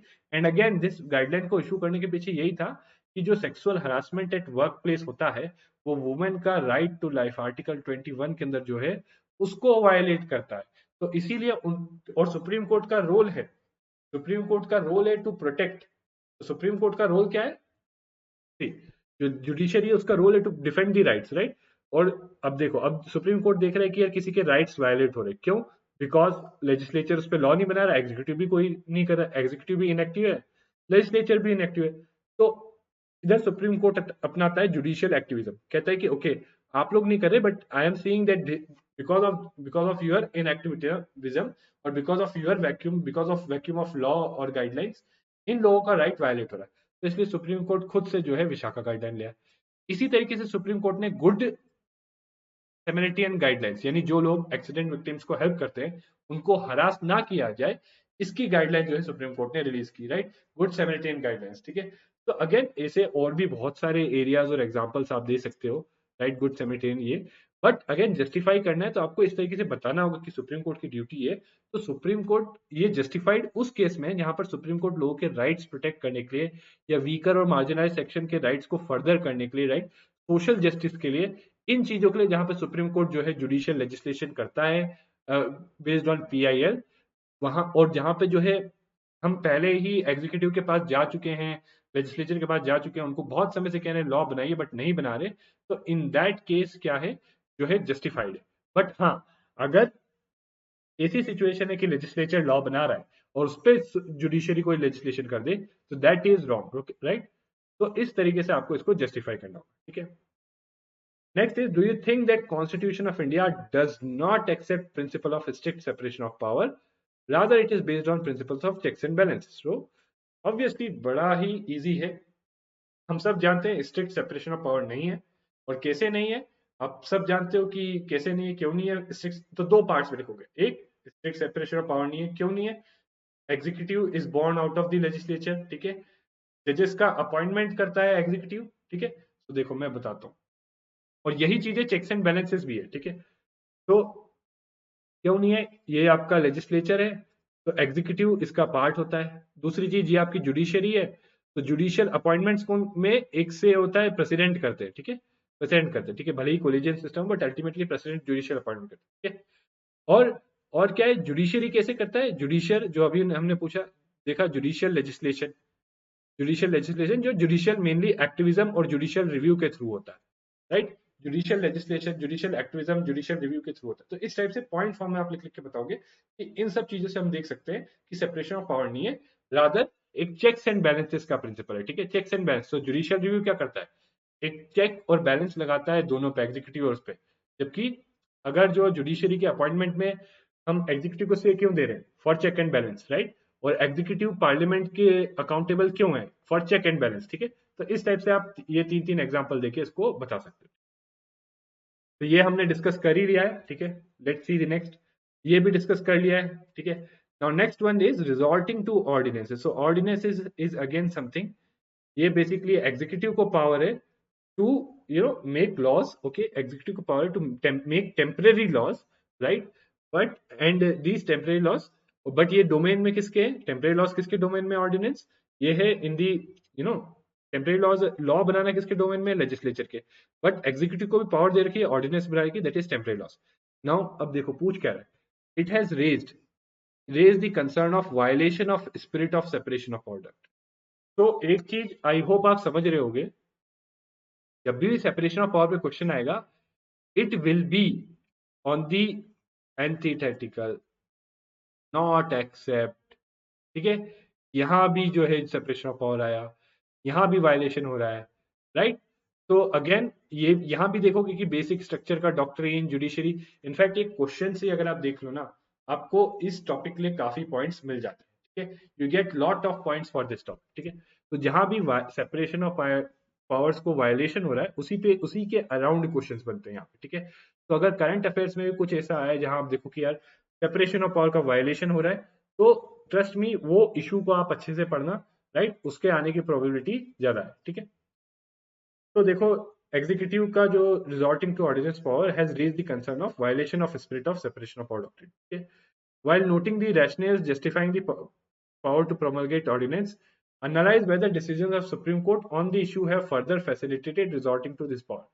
Should the power to promulgate ordinances be repealed? तो देखो तीन चार पार्ट है, पहले तो आपको बताना है कि ऑर्डिनेंस मेकिंग पावर क्या है, दूसरा आपको बताना है कि क्या रैशनल था। तो ऑब्वियसली रैशनल ये है कि आपका पार्लियामेंट हमेशा तो सेशन में होता नहीं है, तो हर टाइम पार्लियामेंट लॉ तो पास नहीं कर सकता। तो कभी हो सकता है कोई इमरजेंसी सिचुएशन है, उस इमरजेंसी सिचुएशन में एग्जीक्यूटिव को पावर दी कि जब तक पार्लियामेंट सेशन में नहीं आता आप टेम्परेरी लॉ पास कर दो, और वो टेम्परेरी लॉ पास करने के बाद पार्लियामेंट से अप्रूव होना पड़ेगा, right, with in a period of time, right, that is 6 months, otherwise it will lapse, right, sorry 6 weeks, otherwise it will lapse, ठीक है। तो पार्लियामेंट जब से रीअसेंबल होती है उसके विद इन 6 weeks उसको पास होना होगा, अदरवाइज इट विल लैप्स। तो इस तरीके से पहला पार्ट बता दोगे। दूसरा कि सुप्रीम कोर्ट के क्या डिसीजन थे इसमें, तो सुप्रीम कोर्ट के डिसीजन है आरसी कूपर केस, ठीक है, आरसी कूपर केस, जिसमें बोला कि ये जो ordinance making power is subject to judicial review, ठीक है। R C Cooper, Krishna Kumar Singh case, right, Krishna Kumar Singh case, right, D C Wadhwa case, okay. तो इन दोनों केसेस में ये कहा सुप्रीम कोर्ट ने कि अगर आप रिपीटेडली ऑर्डिनेंस प्रोमलगेट कर रहे हो without even changing its language और without even taking the permission of the, मतलब क्या किया, ऑर्डिनेंस बनाया, उसको लैप्स होने दिया, फिर से प्रोमलगेट कर दिया, तो अगर बिना परमिशन लिए आप ऐसे कर रहे हो तो जो पावर का ओरिजिनल इंटेंट था कि इमरजेंसी में यूज होना चाहिए था, बट ये आप एक तरीके से यूज कर रहे हो टू बाईपास दी लेजिस्लेचर, ठीक है, टू बाईपास, अगर repromulgation of ordinances without trying to get them passed और विदाउट चेंजिंग देयर लैंग्वेज, तो सुप्रीम कोर्ट ने स्पेसिफिकली कहा था that this is fraud on Indian constitution, ठीक है, ये स्पेसिफिक टर्म यूज किया था, ओके। और तो आप देख सकते हो कि सुप्रीम कोर्ट के judgments have restricted the use of power, ठीक है, कहीं ना कहीं इस पावर का जो यूज जो है रिस्ट्रिक्ट कर दिया, राइट। बट लास्ट में पूछते should the power be repealed, no, देखो इमरजेंसी सिचुएशन आ सकती है, राइट, तो इसकी जरूरत पड़ सकती है, तो पावर को रिपील नहीं करना है, but what it should be there should be some safeguard, जो सुप्रीम कोर्ट ने बोला है ये चीजें होनी चाहिए, वो सेफगार्ड्स जो है गवर्नमेंट को फॉलो करने चाहिए। नाउ नेक्स्ट क्वेश्चन देखो, starting from inventing basic structure doctrine, judiciary has played a proactive role, so judicial activism, ठीक है, ensuring India develops into a thriving democracy. In the light of this statement, evaluate the role played by judicial activism in achieving the ideals of democracy, right? तो आपके ideals of democracy क्या है, right, democracy justice, right, justice, तो आपको एक case बताना पड़ेगा जहां जस्टिस को अपहोल्ड करने के लिए क्या है, right, social economic political justice, liberty, तो आपको बहुत सारे एग्जांपल हैं जुडिशरी ने अंडर जुडिशियल एक्टिविज्म, लिबर्टी के लिए तो आप सबको पता है, अभी हमने पीछे पढ़ा आर्टिकल 21 को कैसे कॉन्टिन्यूसली एक्सपांड करते गए, right, we all had read की कैसे लिबर्टी के लिए आर्टिकल 20 को, मिनर्वा मिल्स केस हुआ है, दूसरे केस हुए, ठीक है, और जस्टिस, तो जस्टिस में भी आप बहुत सारे एग्जांपल है, सोशल इकोनॉमिक पॉलिटिकल के कई जजमेंट्स दिए हैं, वो बोल सकते हो, राइट। तो जस्टिस, इक्वालिटी, तो इक्वालिटी के लिए बहुत सारे जजमेंट्स है सुप्रीम कोर्ट के, वो आप कोट कर सकते हो, हाइड कर सकते हो, जो यहाँ पे हाईलाइट कर सकते हो। तो इस तरीके से सुप्रीम कोर्ट ने through its various judgments it has achieve the ideals of democracy. In fact यहाँ ये भी बोल सकते हो कि बेसिक स्ट्रक्चर डॉक्ट्रिन की बात की तो again it has limited the powers, जो भी कई बार देखा गया कि आर्बिट्रेरी या मिसयूज ऑफ पावर हुआ है। देखो डेमोक्रेसी में एक आइडियल ये है कि अगेन वही आइडिया, लिबर्टी या लोगों के फंडामेंटल राइट्स प्रोटेक्टेड रहे। अब कई केसेस हमने देखे हैं, आए हैं, जहां पर जो है ऐसे लॉज लाए गए थे, राइट, जो फंडामेंटल राइट्स को वायलेट करते थे, सुप्रीम कोर्ट ने जुडिशियल रिव्यू लिया और उनको जो है स्ट्राइक डाउन कर दिया। कई बार कहीं जो अगेन लिबर्टी में जैसे मैंने बताया जो है वाइडर इंटरप्रिटेशन लिया as a part of judicial activism, ठीक है। तो इस तरीके से आप अगेन यहाँ पे मैं फिर से बोल रहा हूँ आपको, तो आइडियल्स ऑफ डेमोक्रेसी में एक और जजमेंट है एडीएम जबलपुर केस, ये जरूर पढ़ना आप, एडीएम जबलपुर केस, ठीक है, यहाँ पे भी आप बता सकते हो।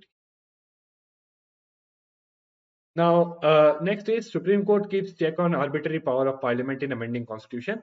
हमने सबसे शुरू में देखा था, डिस्कस क्रिटिकली, अगर आप देखो एकदम स्टार्टिंग में लेक्चर के हमने देखा था कि जो है पार्लियामेंट अनलिमिटेड पावर नहीं ले सकते अमेंडिंग के, और supreme court of India keeps a check, कैसे चेक रखता है, it brought about the concept of basic structure of constitution, ठीक है, बेसिक स्ट्रक्चर ऑफ कॉन्स्टिट्यूशन का कॉन्सेप्ट आया, और उस कॉन्सेप्ट के through again within that concept limited amending power with judicial review और limited amending power of the जो है दोनों बेसिक फीचर है कॉन्स्टिट्यूशन, और since basic feature can not B violated, इसलिए पार्लियामेंट जो है अनलिमिटेड अमेंडिंग पावर नहीं कर सकता अपनी, ठीक है।